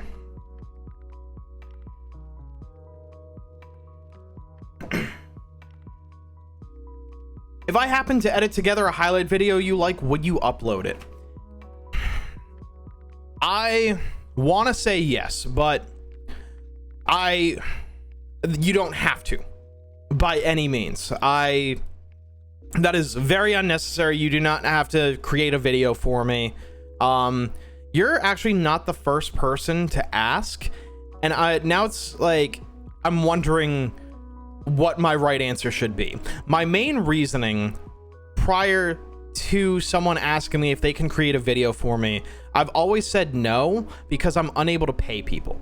And I had this discussion a couple of weeks ago on stream where I talked about getting an editor, where I've had a few people, a bunch of friends even, say like, oh hey, I'd love to make a video for you just to practice editing. But I'm like, no man, if I want edited videos, I want to pay you. And I feel weird about accepting anything for free. But then it also gets to the point of they just want, like in one situation in particular, one friend was just like, hey, I want to brush up on my video editing. Can I use your footage to practice. And I'm like, thank you. That's really nice to hear that you think my footage is good enough to practice on editing a video. I think I still said no, purely because I didn't know what the direction I wanted my videos to be in was. But also, I need to know what direction I need to give my editors, rather than, hey, here's a 6-hour VOD, make it funny, haha, thanks. I expect results in a week. I'm not going to be that kind of person. And so, but it also, am I robbing them of learning something? But also, I wouldn't be able to pay them for their work. It feels like free labor. But if I grow, then I'll get money, then I'll be able to pay. I don't know. I don't know. Don't ask me hard questions. The way I see it, you are free to do whatever you want. And if I were to upload anything in the future, if it was something that someone, a friend, whether it was you or my friend that I talked about before or another editor, were to come in and say, hey, I made this for you, and put in a lot of effort, I would ask permission before uploading, and then I would use it and credit them to high hell, you know? Which I should have done for your clip, realistically. But I'm glad that you were cool with me uploading that quick edit, because it was just 2 zooms, but it was super funny.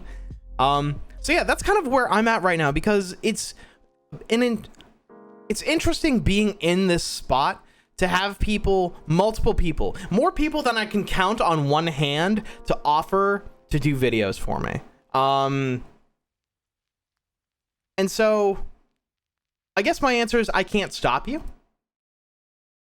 And then we can have another discussion. And I think that's what I'm going to tell people from now on, is that if they have something, like, yeah, kind of like a fan art situation that Raven mentioned a few minutes ago, is that, like, with credit going to hell, like, if someone were to make fan art of me and I reshared it, obviously giving them credit, obviously respecting their work and going from there. So I think I want to loosen that up a little bit, while still saying, like, I will do what I can, where it's like not like a paid position. My thing is, it's your footage, so I'd never want to upload it to any of my stuff. All I want is to make something people watch and enjoy. And that makes sense. Yeah, because that would feel weird to, like, upload someone else's content, claiming it as your own. But so many YouTube channels do that, and it's annoying as hell. So I guess, without speaking directly to Jake, without speaking directly to you, I guess this kind of goes as like a wide blanket statement to anyone who has approached me prior. Again, like 5 people, not dozens, but like enough people where I think I've changed my stance going forward, where, like, I'd love to have a conversation with you, being like, listen, like, I'd love to pay you for this, but I can't, knowing that up front. Being so appreciative of anything anyone has done. So, like, anytime I have gotten fan art or clips like that, I've had people make YouTube videos of my content, and it is flattering, you know? It's just a matter of doing stuff like that. If it was, like, I would share it. The answer is yes. I would share it, but would feel hella guilty that I couldn't pay you.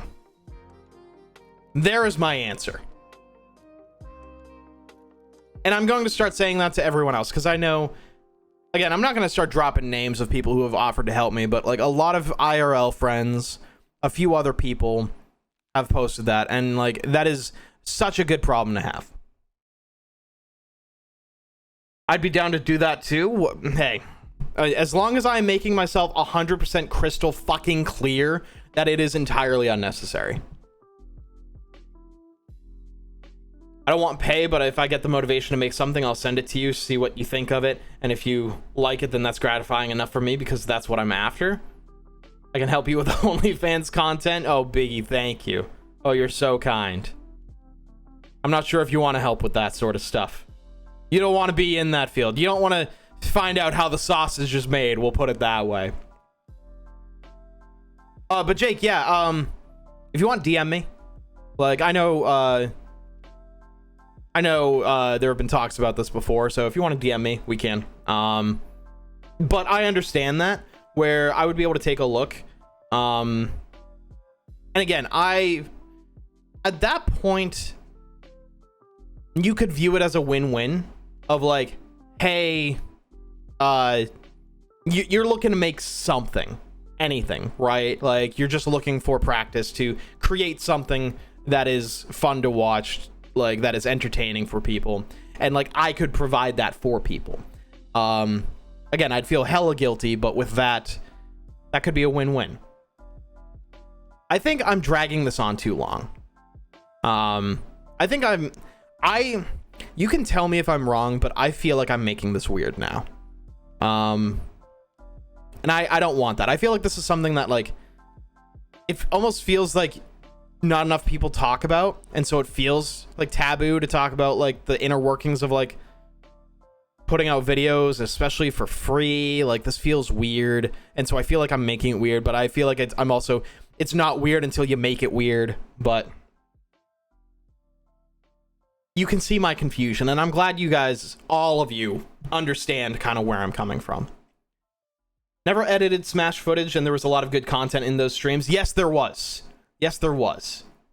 And it's a tricky situation, and I get it. Yes, but I am trying to be more open to it, and would love to talk about it, whether it's here or in a DM. I'm fine with being open about it. It's just a matter of I don't want to make anyone else uncomfortable. So, like I said, my definitive answer, I would consider it. Yeah. And I've always said, how about this? This is a good way of putting it. I'll treat it like a mod situation. Like the moderators, where the moderators do their work for free. Granted, they are the equivalent of a guard, like a security guard in a guard shack in an empty parking lot with no one around kicking their feet up. They're not securing much, thankfully. Their work is very minimal. It's just like in the movies where they're just like watching TV or playing Game Boy. Like, there's nothing happening here. The sword is barely being swung actively, aside from like passively banning bots. I had to swing the sword earlier. And so that was rare for me to swing the sword. So I'll treat it like a mod situation where you're doing it for free. You have my eternal gratitude mods. Mods, I love you. We do not need any more mods. That is for certain. But I have said for the past 5.5 years since I've been streaming, I have said it since the beginning.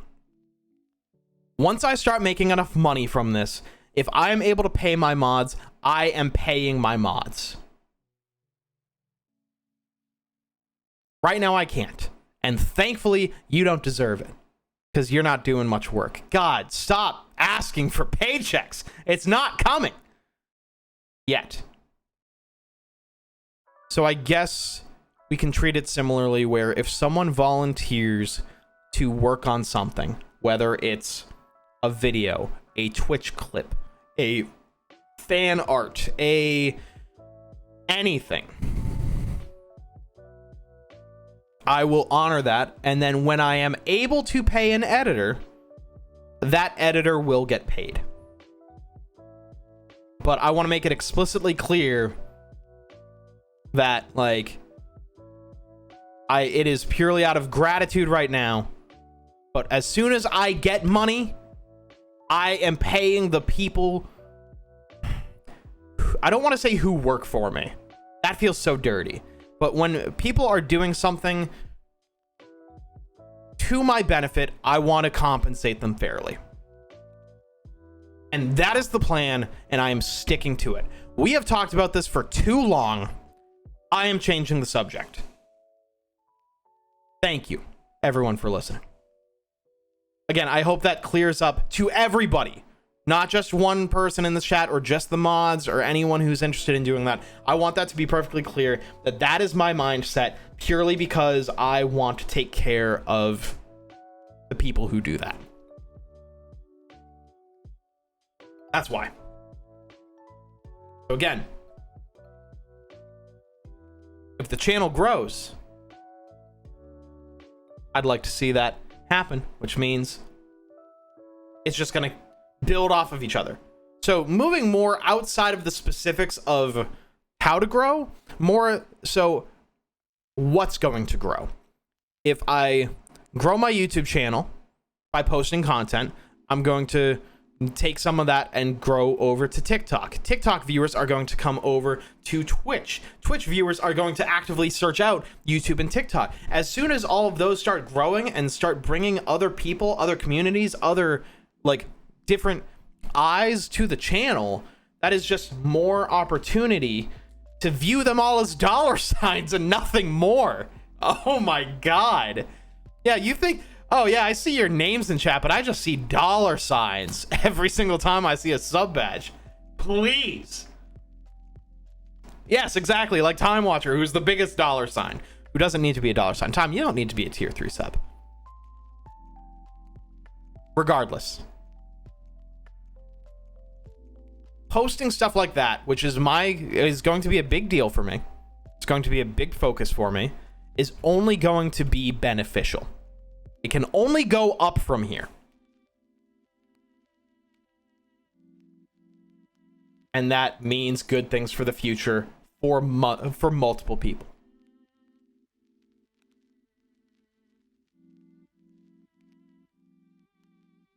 Raven, I know it's been a good night. It's been a very good night. And I also really like doing the just chatting portions on the beginning of the streams, which, you know, it's not the beginning of stream anymore. We are almost at 2 hours of just chatting, but I'm fine with it. Because I love these talks, and like I'm trying to avoid having them be the same conversations, because I know that sometimes I'll do like YouTube breakdowns and stream breakdowns and everything like that. But I've never gone into like what goes into a Twitch clip. I've gone into outreach, focus, and growth like that, but I've done that a couple of times, and I want to make sure that I don't. So I like these just chatting portions, and it also brings people in. Thank you for your monthly reminder. I will continue to ignore it. Fair. I appreciate that. Got a streamer question for you. If I just barely had the eligibility to be an affiliate, should I go for that for the fun things you can unlock, or should I wait on that and not use any ads until a point where I've built a bigger community?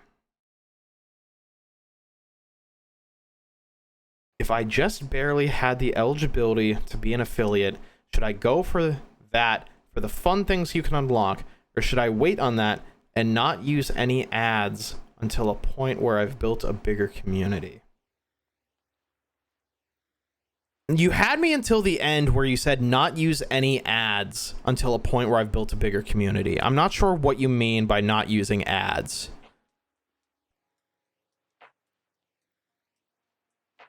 So, Bathtub, I know that I was like your 50th or 51st follower, so I think now you're just waiting. If you're not an affiliate already, are you an affiliate?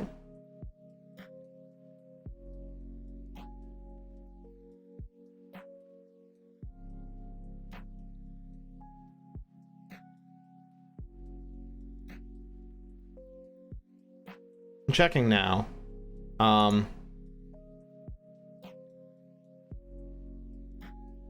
Not yet? Not yet. Okay. So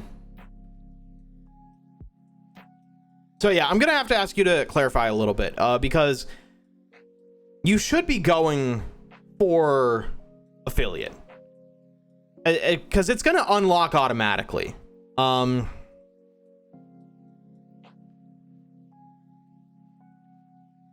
yeah, I'm just gonna need you to clarify a little bit what you mean.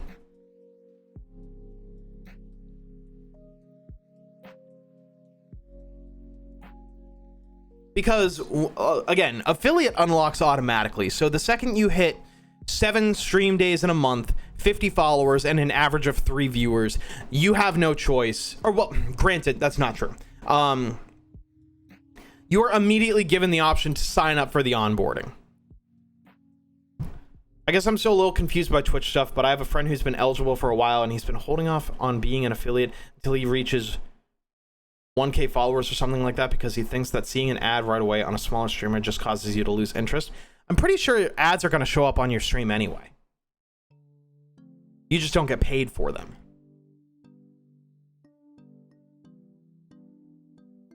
Am I wrong?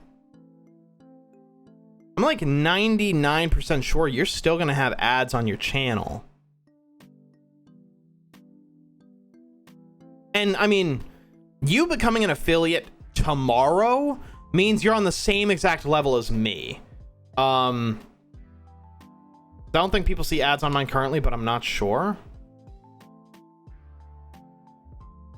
I'm pretty sure ads are on your channel. You just can't manage them.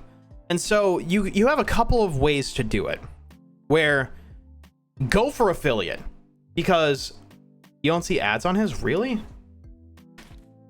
Twitch, do non-affiliates have ads on streams?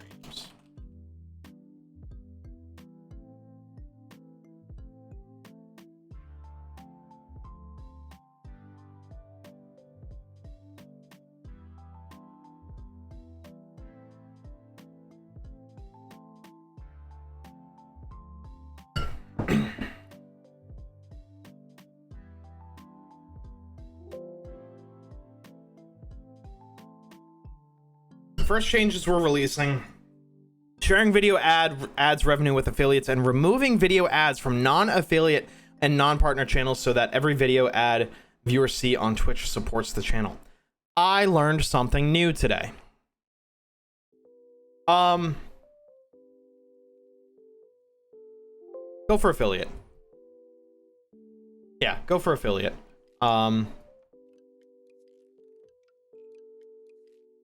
So Twitch has officially removed ads on non-affiliate channels. I learned something today. Go for affiliate, because what I was talking about before is that is just leaving money on the table. Ads will show up on your channel, but they're intrusive, but you'd rather get paid. You'd get subscriptions, you'd get access to bits, you'd get technically ad revenue, where if I had to be honest with myself, let me see exactly how much money I've made, excuse me, from ads in particular. I can't announce the exact number because I'm pretty sure that breaks TOS, but I can give an estimate.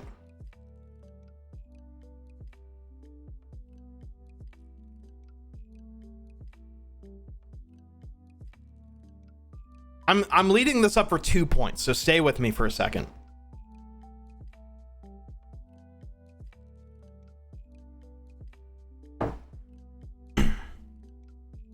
Actually, I think I can release revenue, right? Partners can't, but I think I can.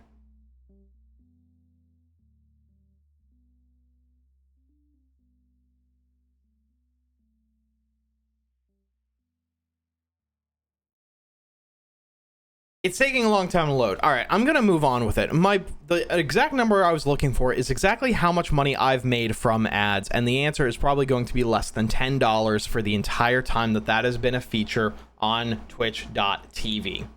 My entire time at twitch.tv. The way that you can curb the ad problem, you have two options. You can do what I have done for years now, which is you don't touch them. You got a pre-roll ad at the beginning of the stream. There's a 30% chance, some study says, that a viewer will click off of your stream, but that also goes for any stream. That goes for partners. That goes for their favorite streamers, where if they have an ad at the beginning of a video or a stream, they are 30% more likely to click off and find something new, because attention spans are small. That is not enough of a justification for me to not monetize your content at all. Monetize the work that you do, get that sub button, allow bits. Just, it's worth it. The people who want to watch you stream, if they can last 30 seconds, fine. It wasn't until very recently that I switched to option 2. Instead of just having a pre-roll ad and then a streamer or a viewer never having an ad again throughout the stream, option number 2, have them on a timer, which is exactly what I have now.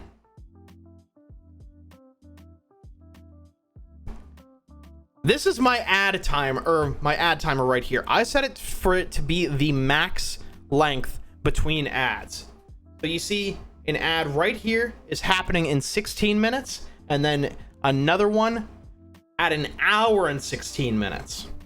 I set them within to be only after an hour. But anytime I play a 1 minute ad, it adds 21 minutes where a viewer will come in and not receive a pre-roll ad when clicking on the stream. So if you want to curb the amount of people who are going to click off when you first join the stream, or when they first join the stream, run an ad at the very beginning of stream. Run 2 or 3 minutes of ads before the beginning of stream, and that way you have an hour where people will click on your stream and not get an advertisement. And then if they're already here, if they're already invested, I can safely run a 1 minute ad. I don't typically run more. I think in a minute 30 is even pushing it. If I can run 60 seconds of ads, that adds another 21 minutes of people who will not see a pre-roll. They're probably, like, the current viewers are probably not going to go anywhere. If they are already here, already invested in what we're talking about, in what we're playing, in what we're doing, they are far less likely to leave than a new person who is still trying to figure out, oh, do I want to stick around? Oh, they have an ad? Not worth sitting through a 30-second Trojan ad. And for some channels, I don't blame them.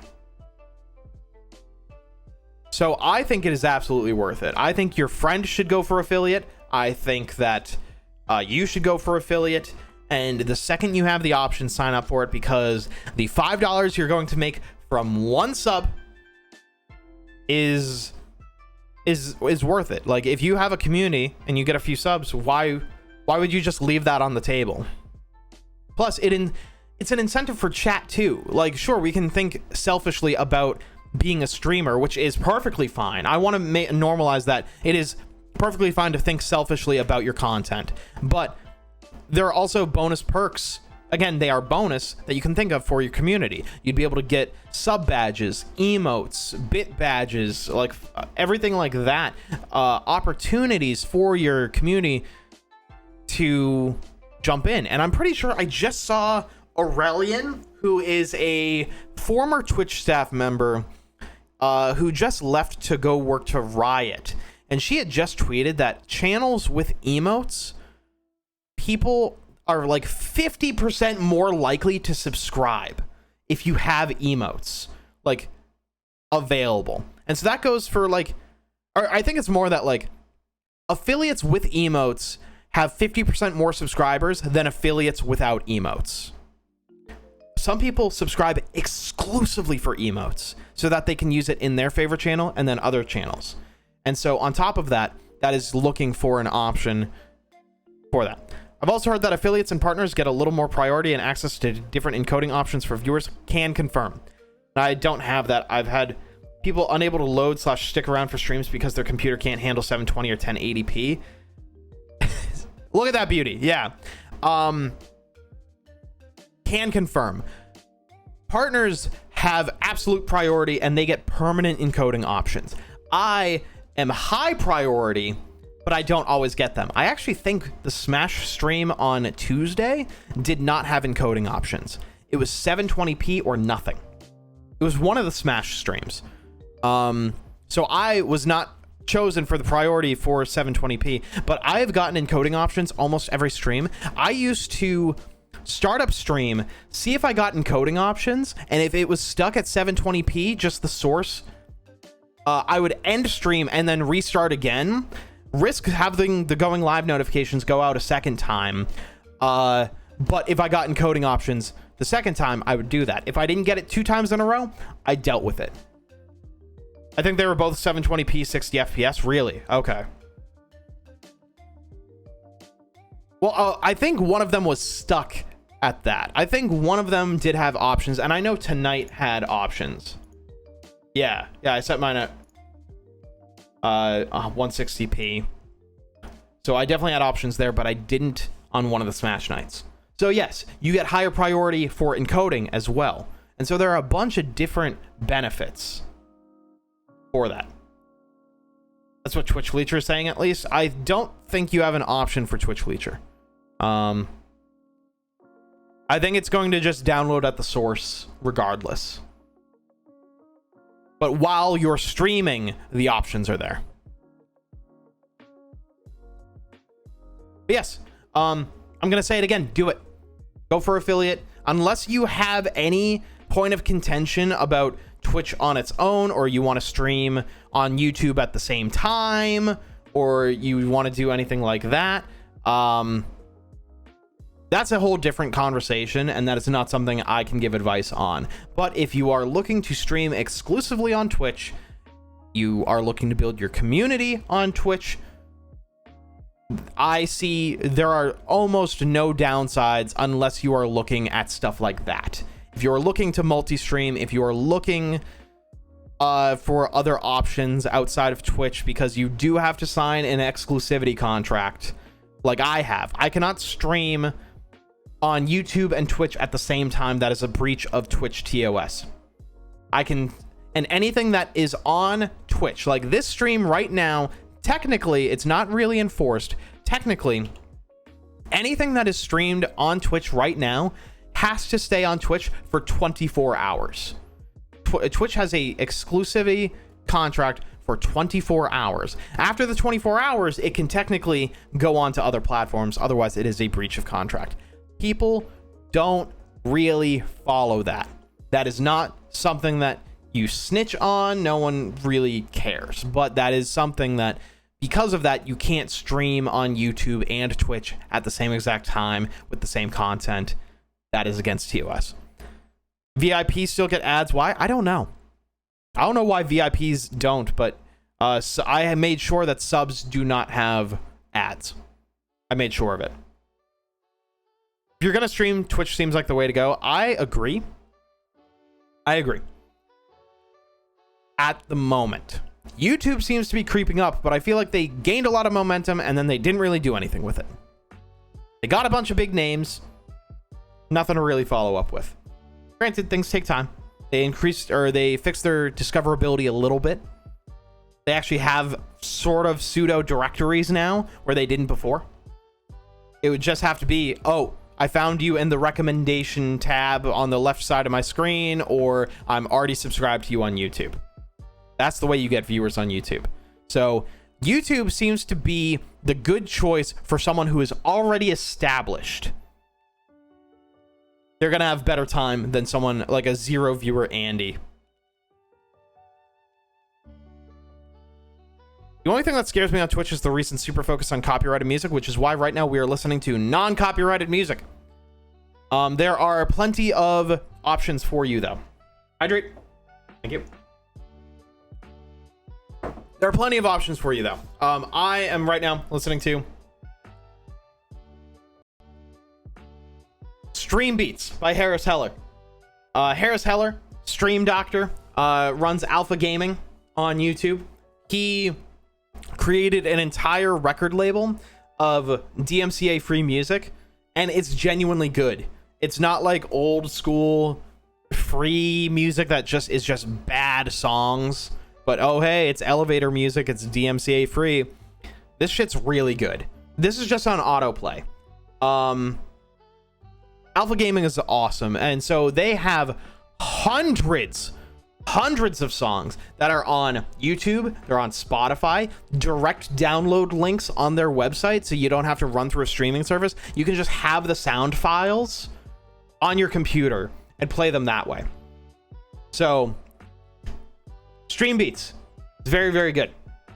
There are other playlists that people have made out there for streamers. In the meantime, I know Riot Games, most of their music will not get you a copyright strike. I know the band The Midnight, legitimate band, they will not strike you on Twitch, but you will get copyright noticed on YouTube.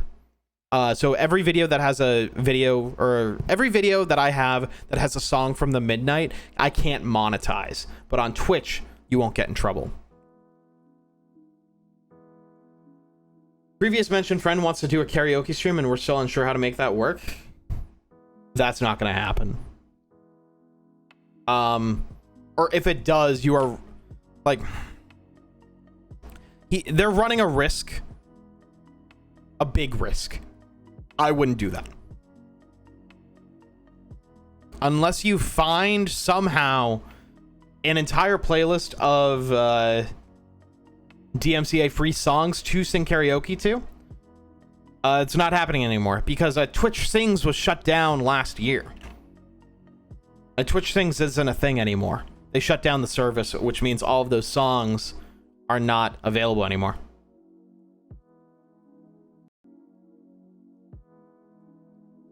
When did they shut down Twitch Sings? Yeah, January 1st.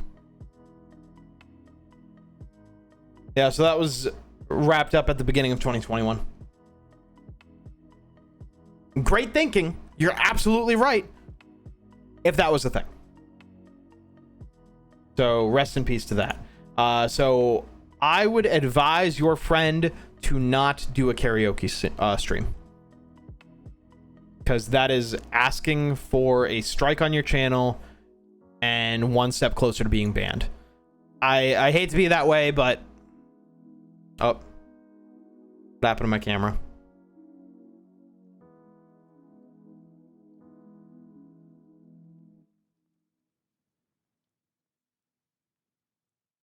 Discord karaoke exclusively, not a Twitch thing? Oh, if you're not streaming it on Twitch, go to town. Yeah, absolutely. Like, you can only stream on Discord to like 10 people, I think, maybe 20.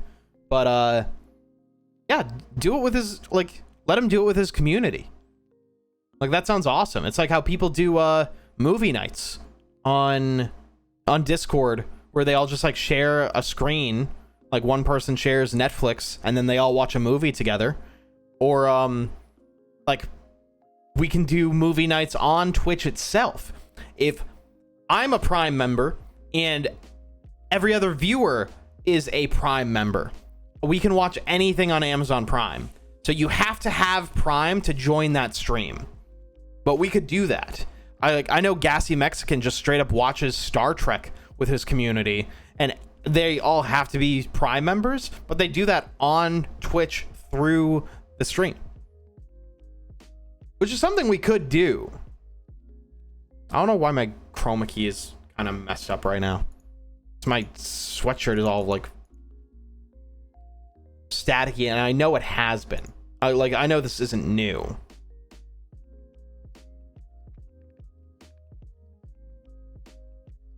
Nope, that made it worse.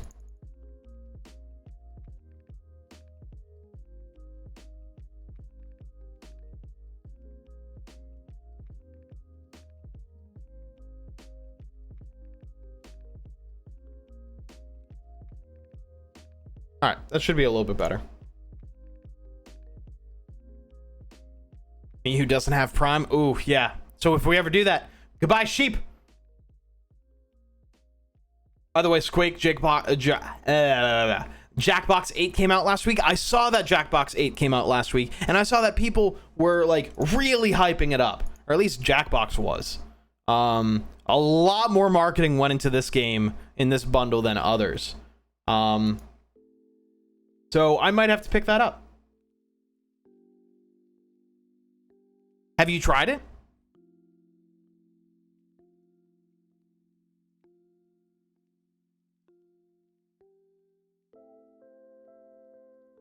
I haven't seen anything from it.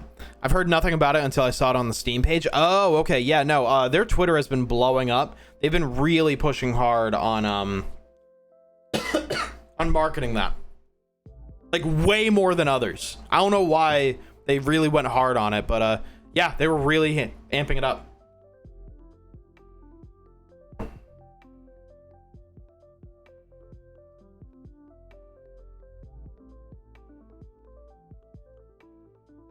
Oh man, I haven't tried it, but I bought it so that my friends and I can do that like tomorrow. That's not a bad idea. I know that we only do like, we have not done nearly enough community games, and I always say that every time, like, oh, we should do more community nights, and then we never do. Aside from like Well, I guess that's not true. I'd say Smash Bros was open invite. What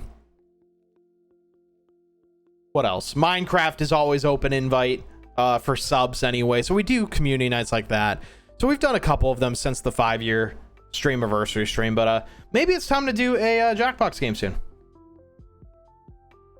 That might be fun to do next week while I like don't have my full setup. So I wouldn't be able to stream like my PlayStation unless I'm streaming directly from the PlayStation.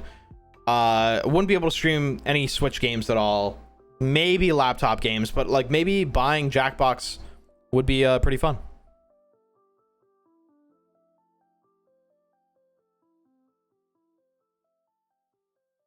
I just got a DM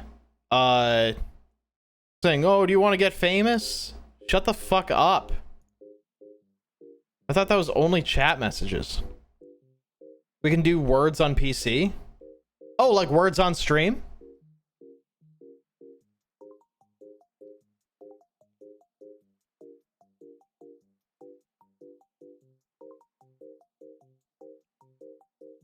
You mean this?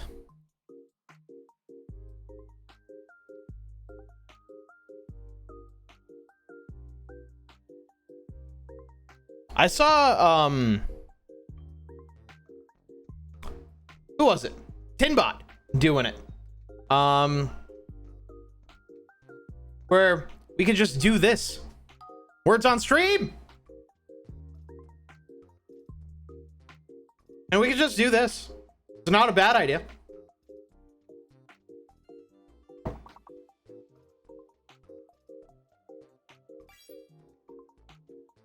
I've never done this before.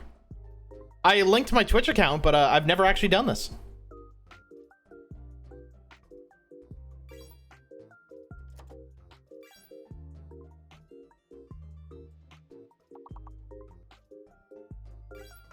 All right.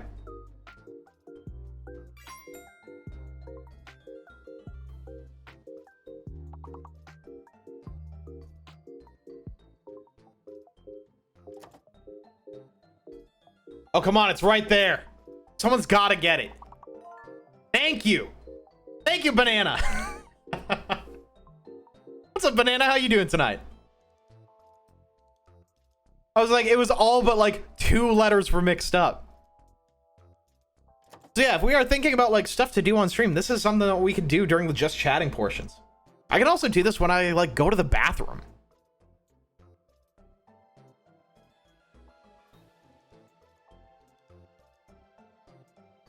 Oh, dude, did you just get an ad, Thor? Damn it. Can I play? I assume.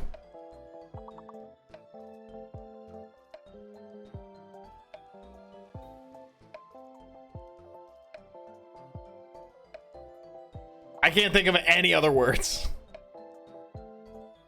And there are only 3 letters? Or you can't do 3 letters? Turn off the music.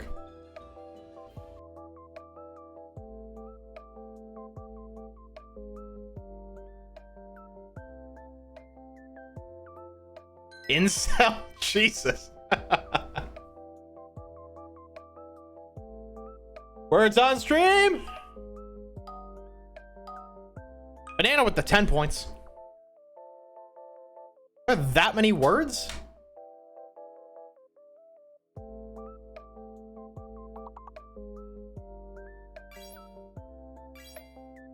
Oh, here we go.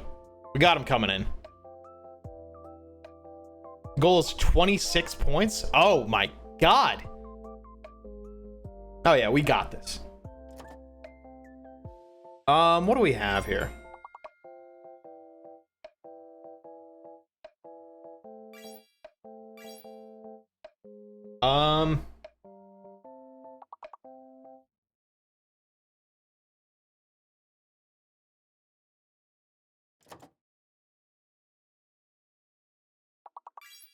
Hey, I got 2. All right.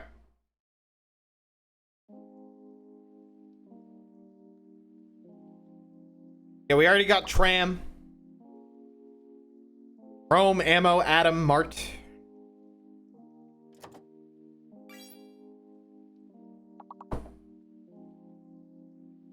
Yo, we got one more.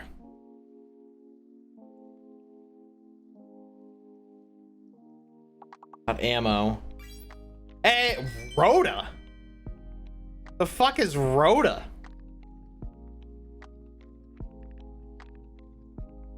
Huge moves with Fnatic. Yo, I think I found what we're doing for the rest of the night. No cheating. No Googling the shit. It's an island? Oh, okay.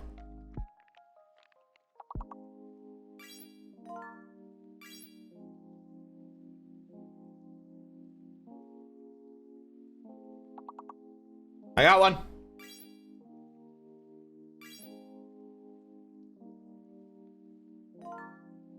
Ooh, fringe. Why is there a lock next to your name for bathtub? Why do you have a lock next to your name?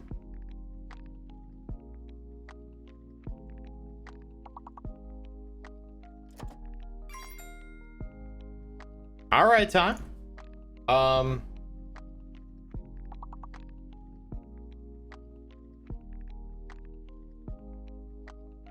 Nope, that's a video game.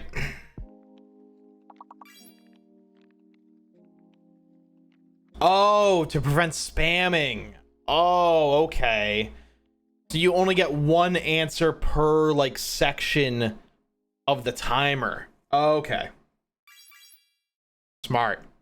Smart, smart, smart.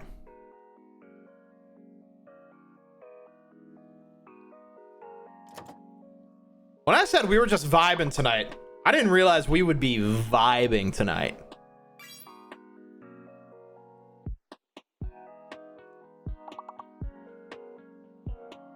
I was gonna say, just start adding an R at the end of any of the 4-letter words, like fine and finer, but that's not gonna work at all.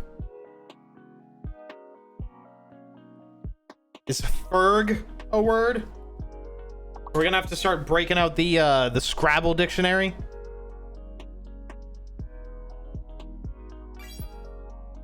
Ooh! Oh, the last hit. We missed one word. Reward. Fill the blank below with the command you use to distribute coins points. Use nick and points. What? What? I don't know what this is.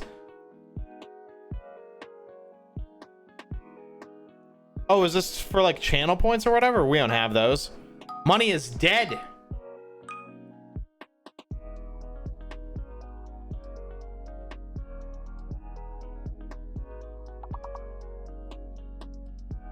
There's a fake letter. Oh, hi. Thanks for checking in. I'm still a piece of garbage. Hey, Diana. Hello, fam. Hello. Hope you are having a fantastic night.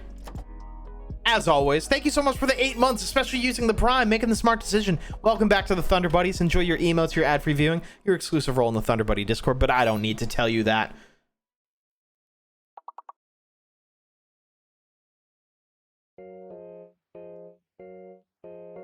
There's a fake letter.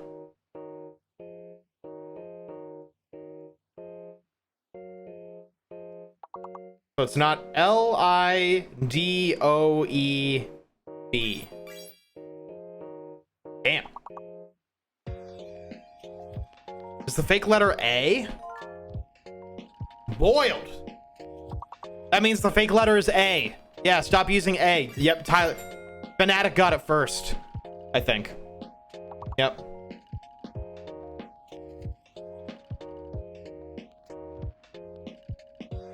Oh yeah, Silov's got it. I don't know how long we'll do this, but hey, I'm fine with it.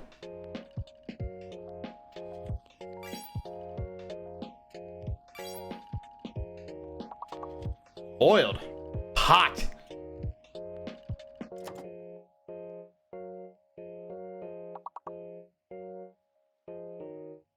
I can't think of anything.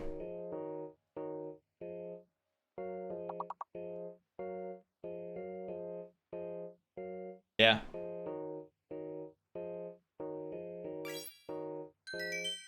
Oldie.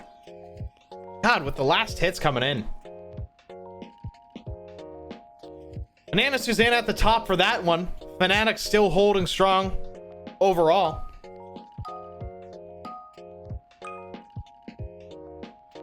There is a fake letter.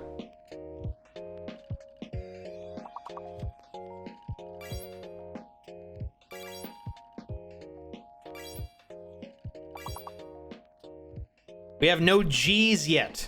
The G might be fake. Oh, guys, it's right there.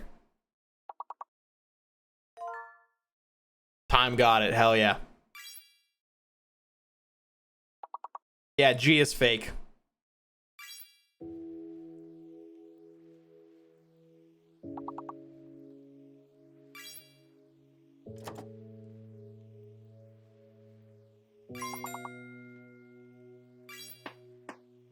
Why did that flash for bathtub?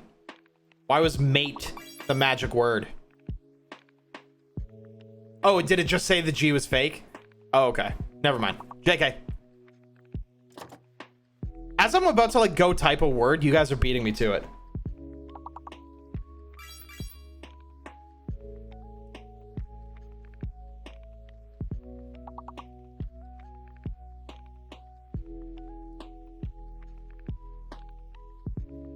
I will say, it does look like the words are in alphabetical order. So L-A, L-A, M-A, M-E, M-E, M-E. So that brings us to the between M-E-L and T-A-L. So use that as a hint. What's a 4-letter word after team, basically?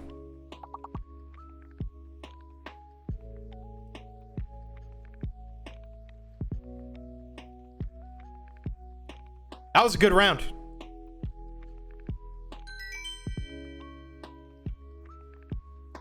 Hell yeah. Fnatic still at the top. Bathtub owning that one. Do we just go until we can't anymore? Of the fake letter and a hidden letter.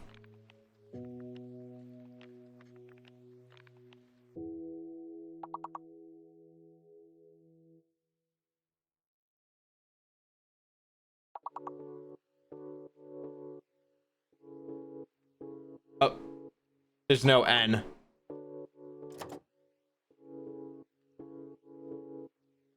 I'm wondering if the C is fake.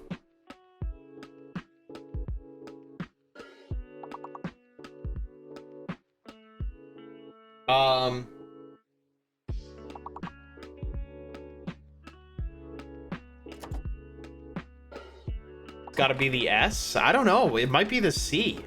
So, like, we've tried cat. Oh, sorry. No 3-letter words.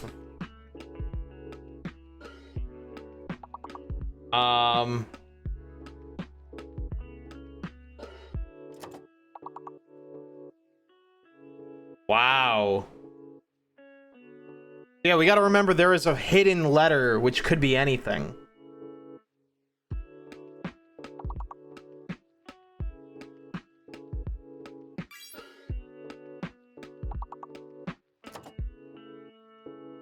It's R. The mystery letter is R.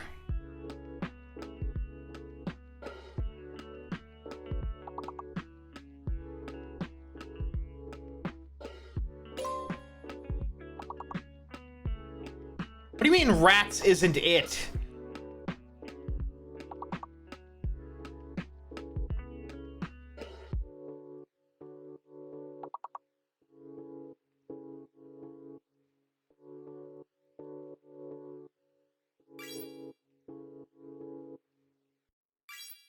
Oh. Damn. Well.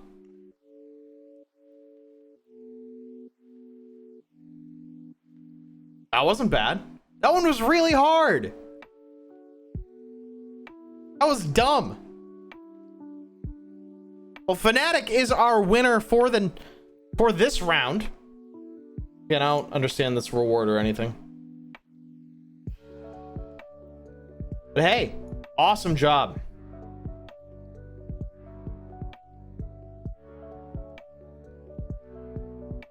You guys want to go again? Do you guys like that? Yes? No? I'll go. If you guys want to go again, I'll run it another round. Again.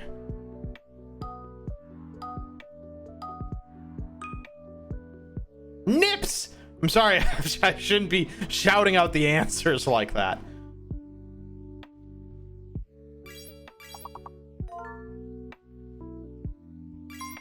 Holy shit. Level completed. Yo, this streaming shit is easy, dog. I just let the audience stream. Oh, man. Oh. You guys good? All right, you kids entertain yourselves. The boy needs to relax.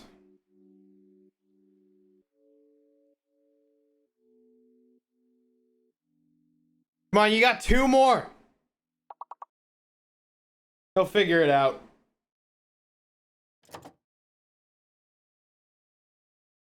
All right. I think I have a word, but someone did it in chat already.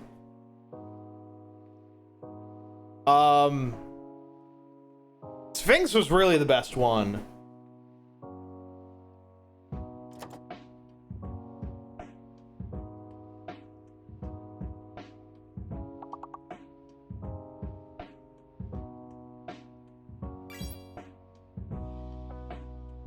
What is that?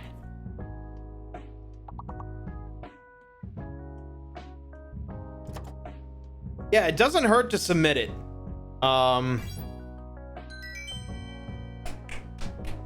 Here we go. Especially if someone's locked out, just to prevent spam.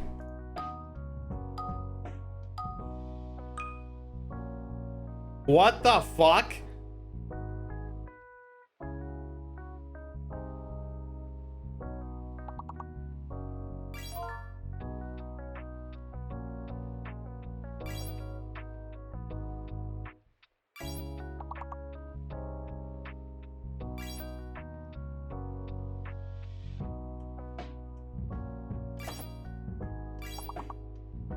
Okay. Well, we won. Do we need better music for this, or is the chill music good?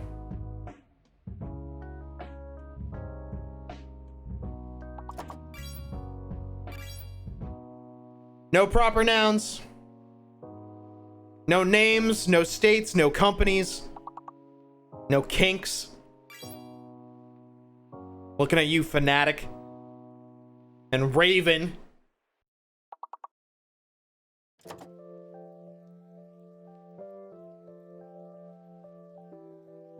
And Thor. Relax. All of you. Hooligans.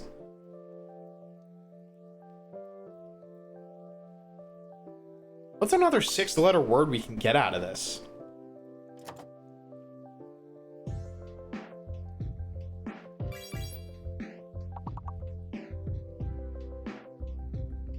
Ogre, that's a good one. How did no one get oven before that? Smart. So what's a G word between gone and gore?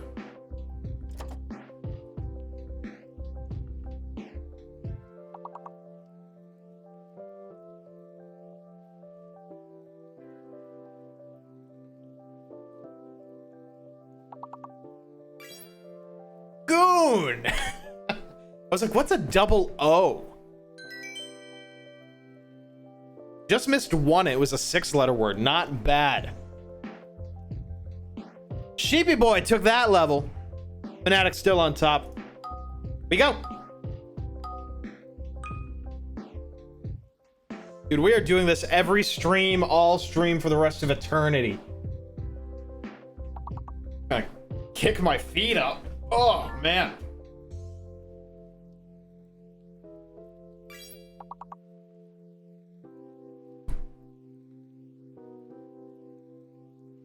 No, I'm jumping in.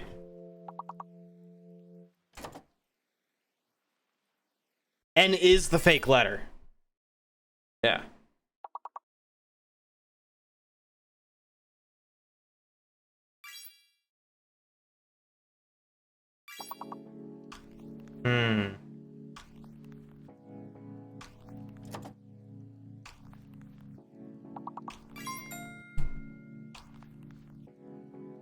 Oh, and it's the fake letter. I already knew that. We still got a 5-letter word. Wait, do I have it? Yes! There we go.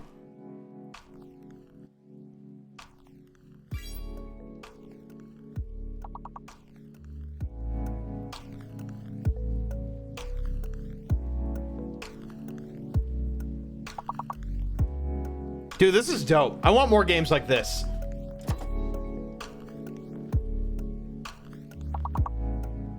And also, I feel like this isn't as gimmicky as like a few other games.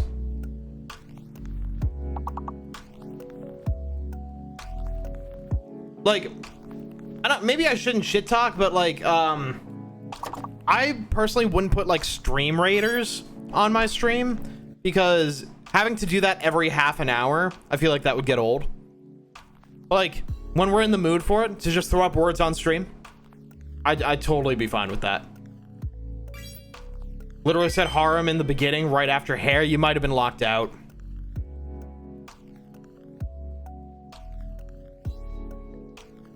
Here we go. Sheep Squake time. But Fnatic still holding strong, but Time Watcher is not far behind. Fake letter.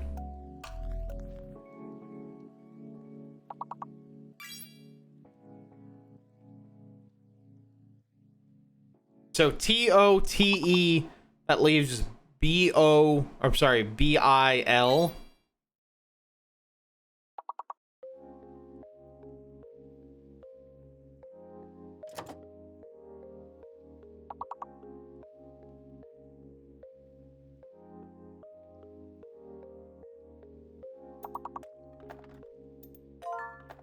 I'm gonna say, yeah, B is the fake. There we go.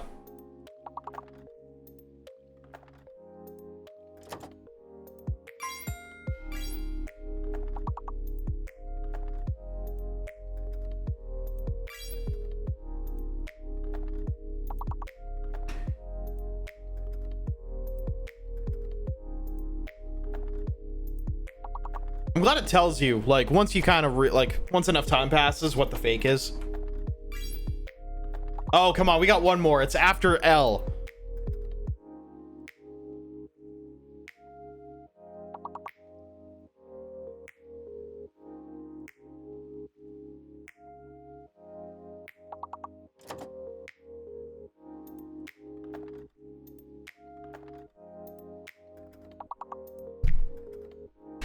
It's either an L or a... Yeah, I don't know.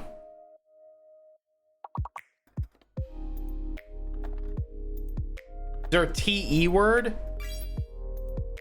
Lodi. Come watch, where are you pulling that out of? Time is number 1 on both this round and the entire game. Fnatic, step up, boy.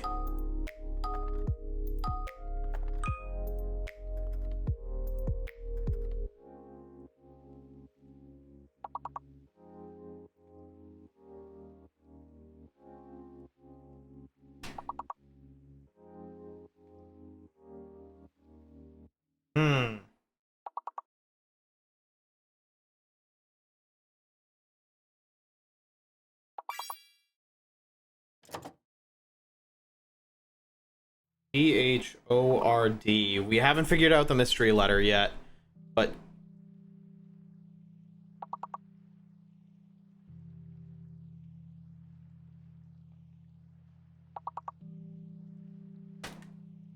Is E?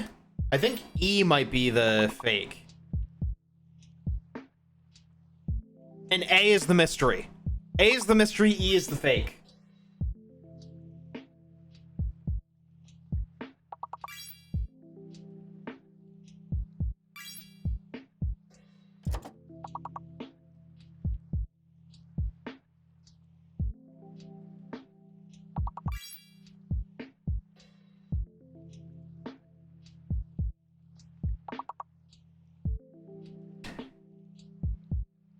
So A is the mystery, E is the fake.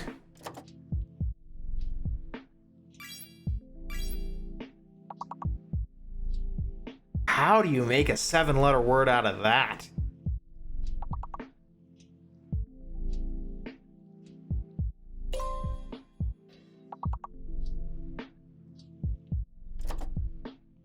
Hard. Air. Orchard. Holy shit. Come on, couple more.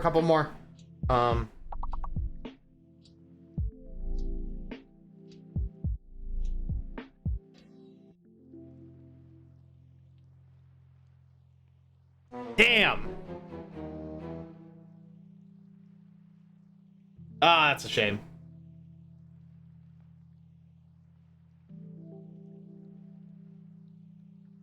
Time Watcher fucking crushed it that round. Level 13 again? Level 13 again? Oh, we can do better than 13. One more. Bussin'. Sorry.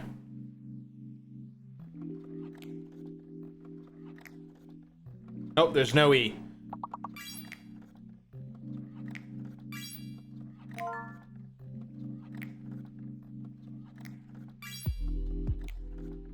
Oh, scrub and scrubs? Okay.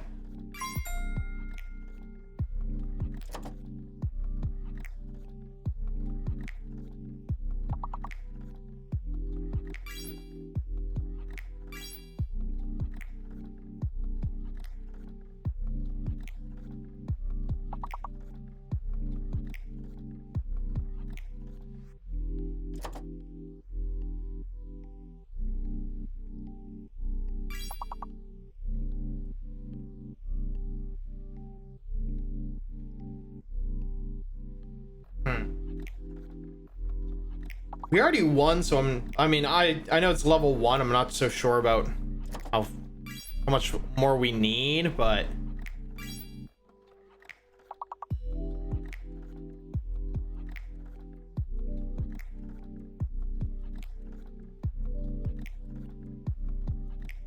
it's hard when the only vowel is U.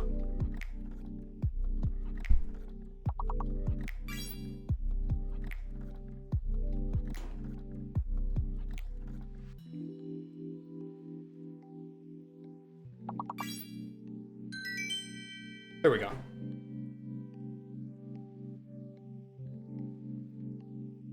We move on.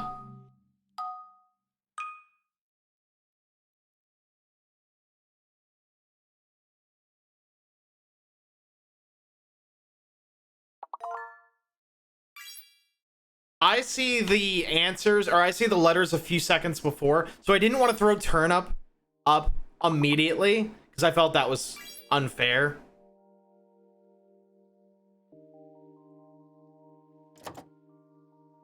I want to make sure everyone has a fair trip, or a fair shot. I saw the word trip in chat and immediately said it.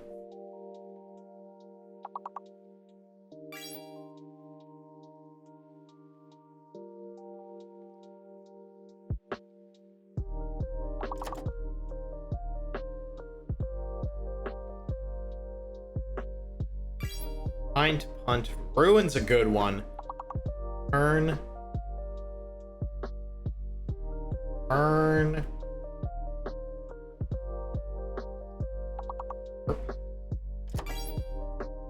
Unit, good one.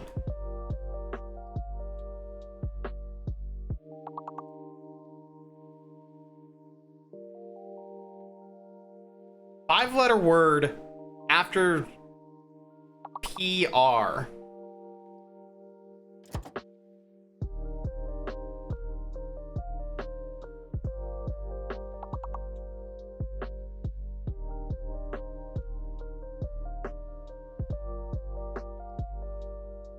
5-letter word.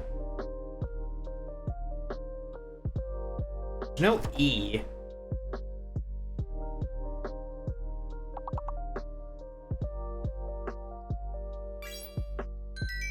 Unrip? You never cease to amaze me. Alright, jump into level 7. Banana rocked that.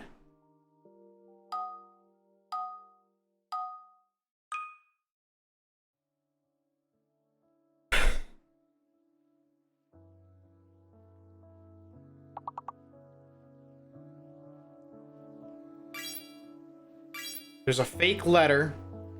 And it's...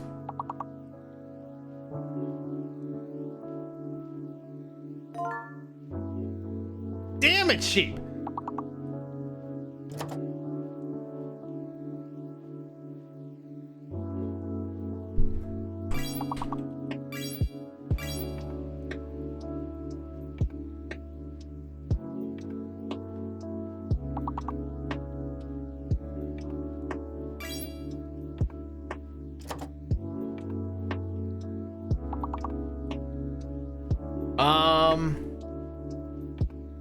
Ace, pack, peak. Oh, wow.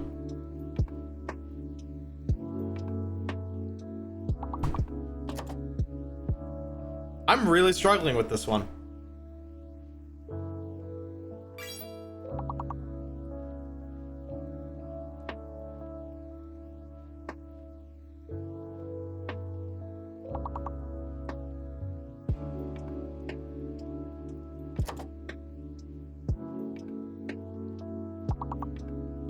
I'm having a hard time with the X. Epic.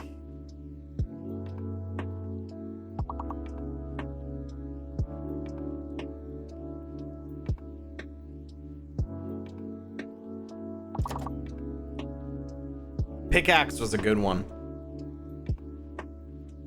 There's a 6-letter word too.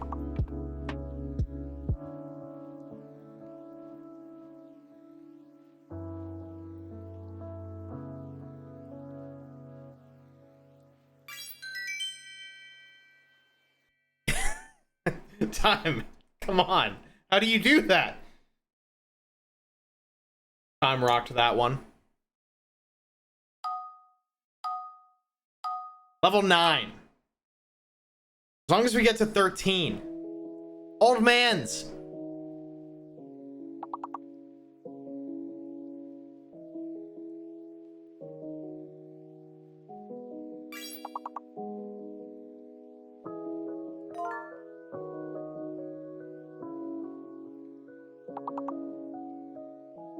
D is the fake.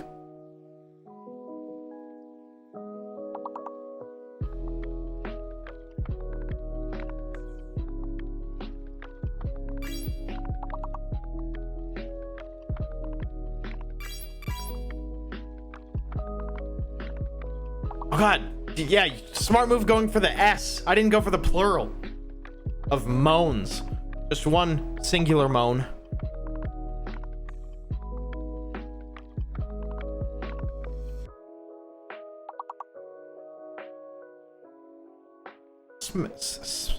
Small. Smad.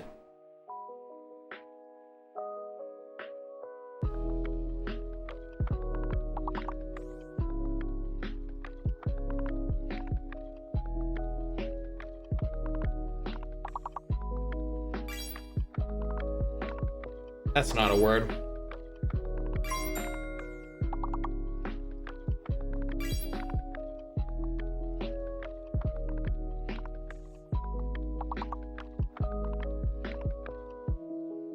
I got nothing.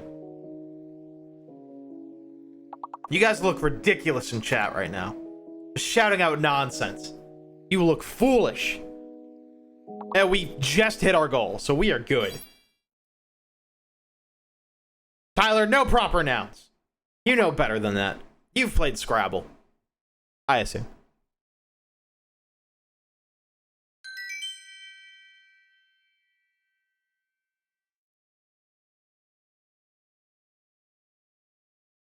Hell yeah. All right, up to level 11. Things are getting tricky. We just barely got that one.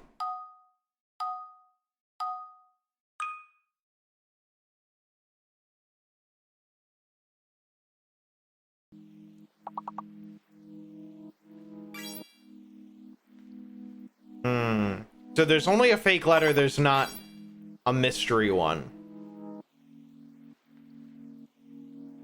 And the biggest word is 7 letters, again, because there is a fake.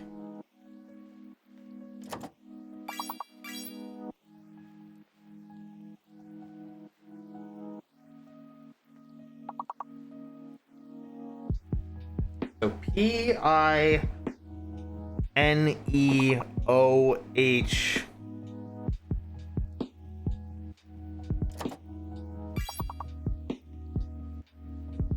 So it's either A or X are the fake.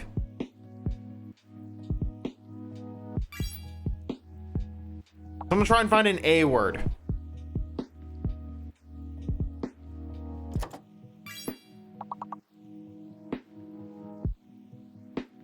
I think it's the A.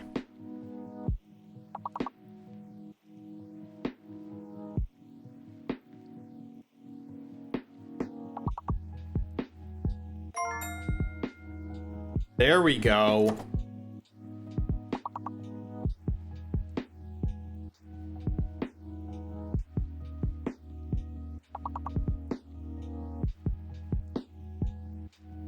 I feel like the X was definitely there to throw us off. Can't believe I didn't get Phoenix.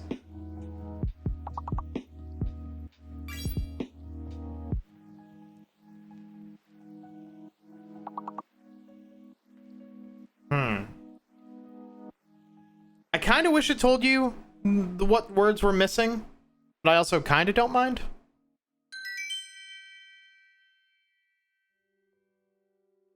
Level 11, skip 2 levels to number 13. Are we gonna get stuck at 13? This is the last game of the night, so let's find out. And Time Watcher is a solid 30 points ahead because of that round. Let's do it.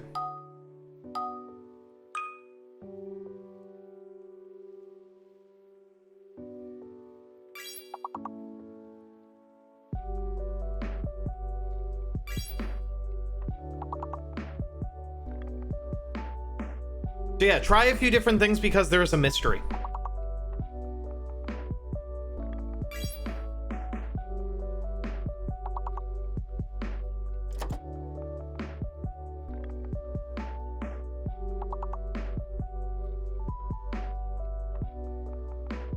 I'm wondering if I is the fake. Okay.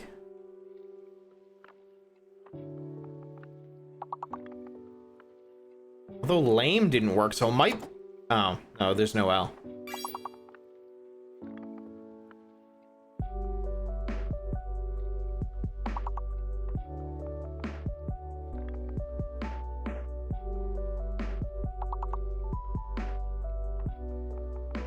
Yeah, I is fake.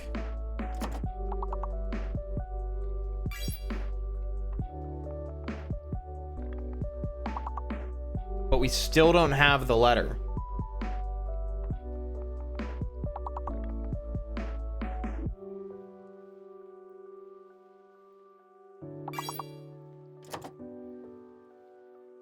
Mystery is O.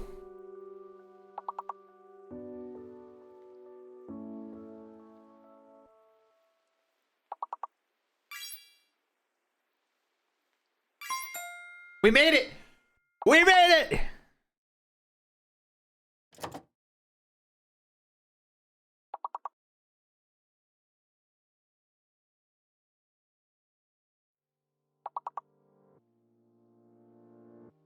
Moana.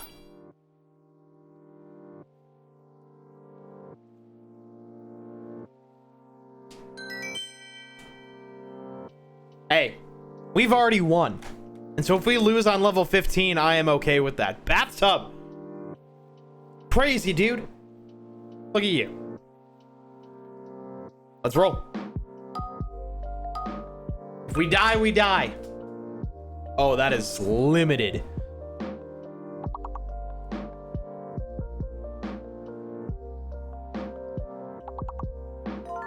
Yes! The U is fake. And that means the mystery is an O. So 3 O's and the U is fake.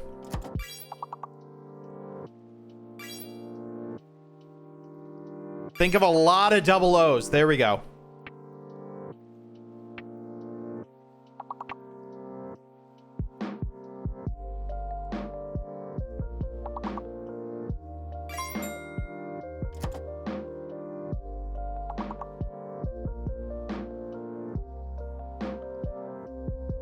Got moon, moons, mono, moos. So 5 letters. Soons. Noons. Okay. We're skipping 3 levels this time. Time Watcher still up front. Raven killed it at the top. Level 18.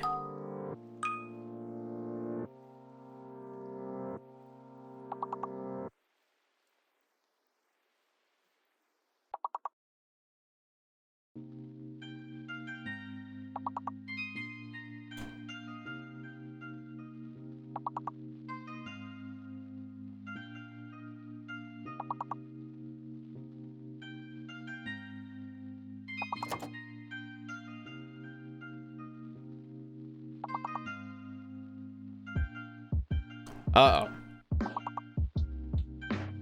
D might be fake.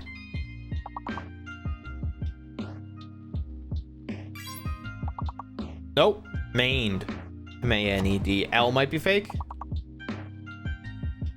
I think L is fake.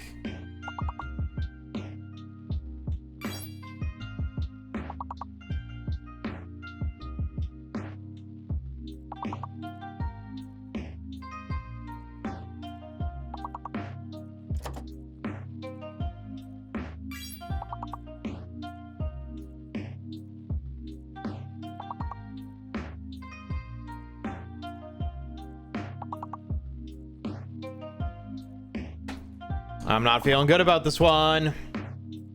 So L is fake, but we don't know the mystery letter. Oops. Caps lock, damn it.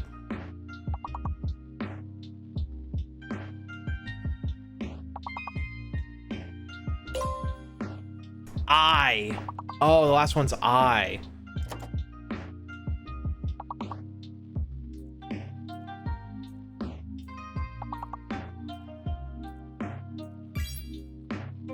Ooh.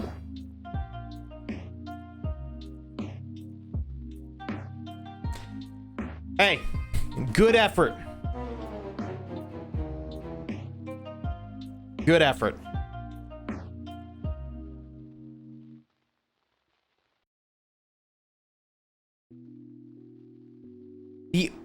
Is that saying the only people who got words were Fanatic and Time Watcher? Holy crap. Carried us.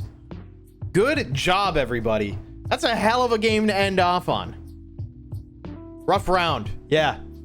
That is okay. Well, this was fun. I will totally do this again. Like, I'll do this if I'm going to the bathroom, if like we're just taking a break, a breather between games, whatever it will be, or if we're just doing these just chatting streams, I will throw this up. And any other games that are like this, I will totally do that. Yeah, let's all go play Scrabble. Meet back here a week from now, and we'll be good. Sounds good to me. All right. Good games. Good games.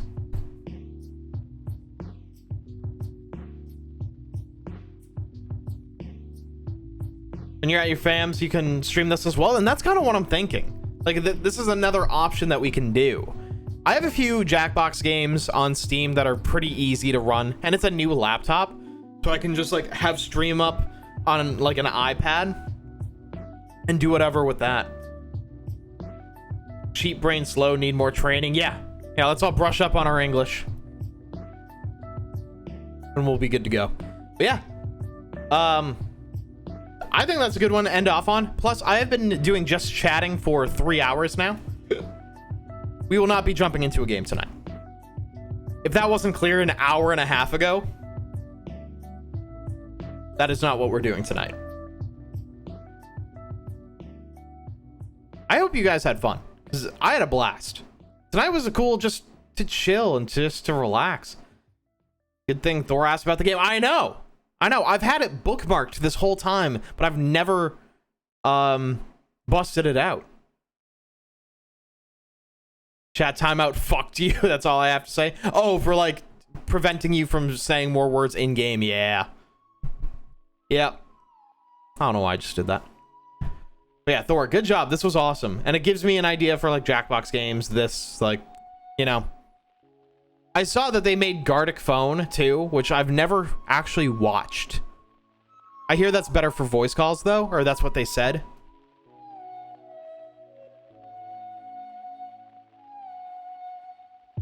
Yeah, record is 18. I like that.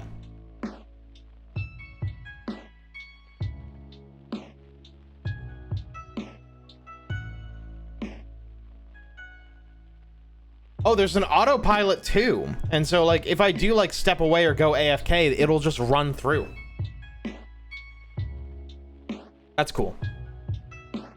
Yeah, I saw that I submitted one word. I think it was named, N-A-M-E-D or something. And it shows up on my end as I submitted it first, but in the game, Time Watcher got it first. So it must be a Twitch delay on my end that showed my message before Time's, because he clearly got it. But yeah, some of those were milliseconds. That's fun though. That's cool. I think we're good for the night. I think I'm good for the night anyway. Makes you feel better I wasn't looking at chat at all. Hey, yeah, it works. It was, yeah, we were able to still try and snipe it, and we were still even just like all thinking of the same words at the same time, regardless of if we were looking at chat or paying attention or not. Because I saw so many of like the same wrong guess over and over again, but like that is also because of the timeouts and everything. So thank you all for being here for, frankly, what is a bigger stream than I was expecting it to be tonight. Can we do this every night? Can we like get people in here? Thor, thank you for being here. Thor, I always say you thank me for streaming, but thank you for watching. This goes both ways, my friend. Thank you for the stream today. This was fun. Thank you, Banana, for stopping by and saying hello. Before we go anywhere,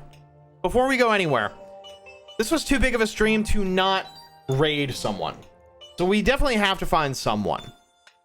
And regardless of if it's someone that we know or someone new, we can't just kind of leave this as is. I think we should take a look and see who's live. Do you guys know the chatter, the streamer, friend of the show, Pool Puri? You know him, you love him. He is streaming Ratchet and Clank right now. So I think it would be fantastic to send a raid over to Pool Puri. Pool's been around for like years in the community. He's a great guy, so I'm gonna send the raid over to him. Playing Ratchet and Clank, the new game, Ripped Apart. I hope you all stop by, say hello, spam some emotes, make his night. I will be hanging out there for a few minutes just to say hello, and I encourage you all to stick around and chat and do the same. And let's keep the party going, shall we? I will send the raid over. Banana, Sheep, Raven, Jake, Thor, Tyler, Time Watcher, Sylov, anyone else who I might be missing. Thank you so much for being here and for hanging out tonight. This was a blast. I'm going to send this raid over now.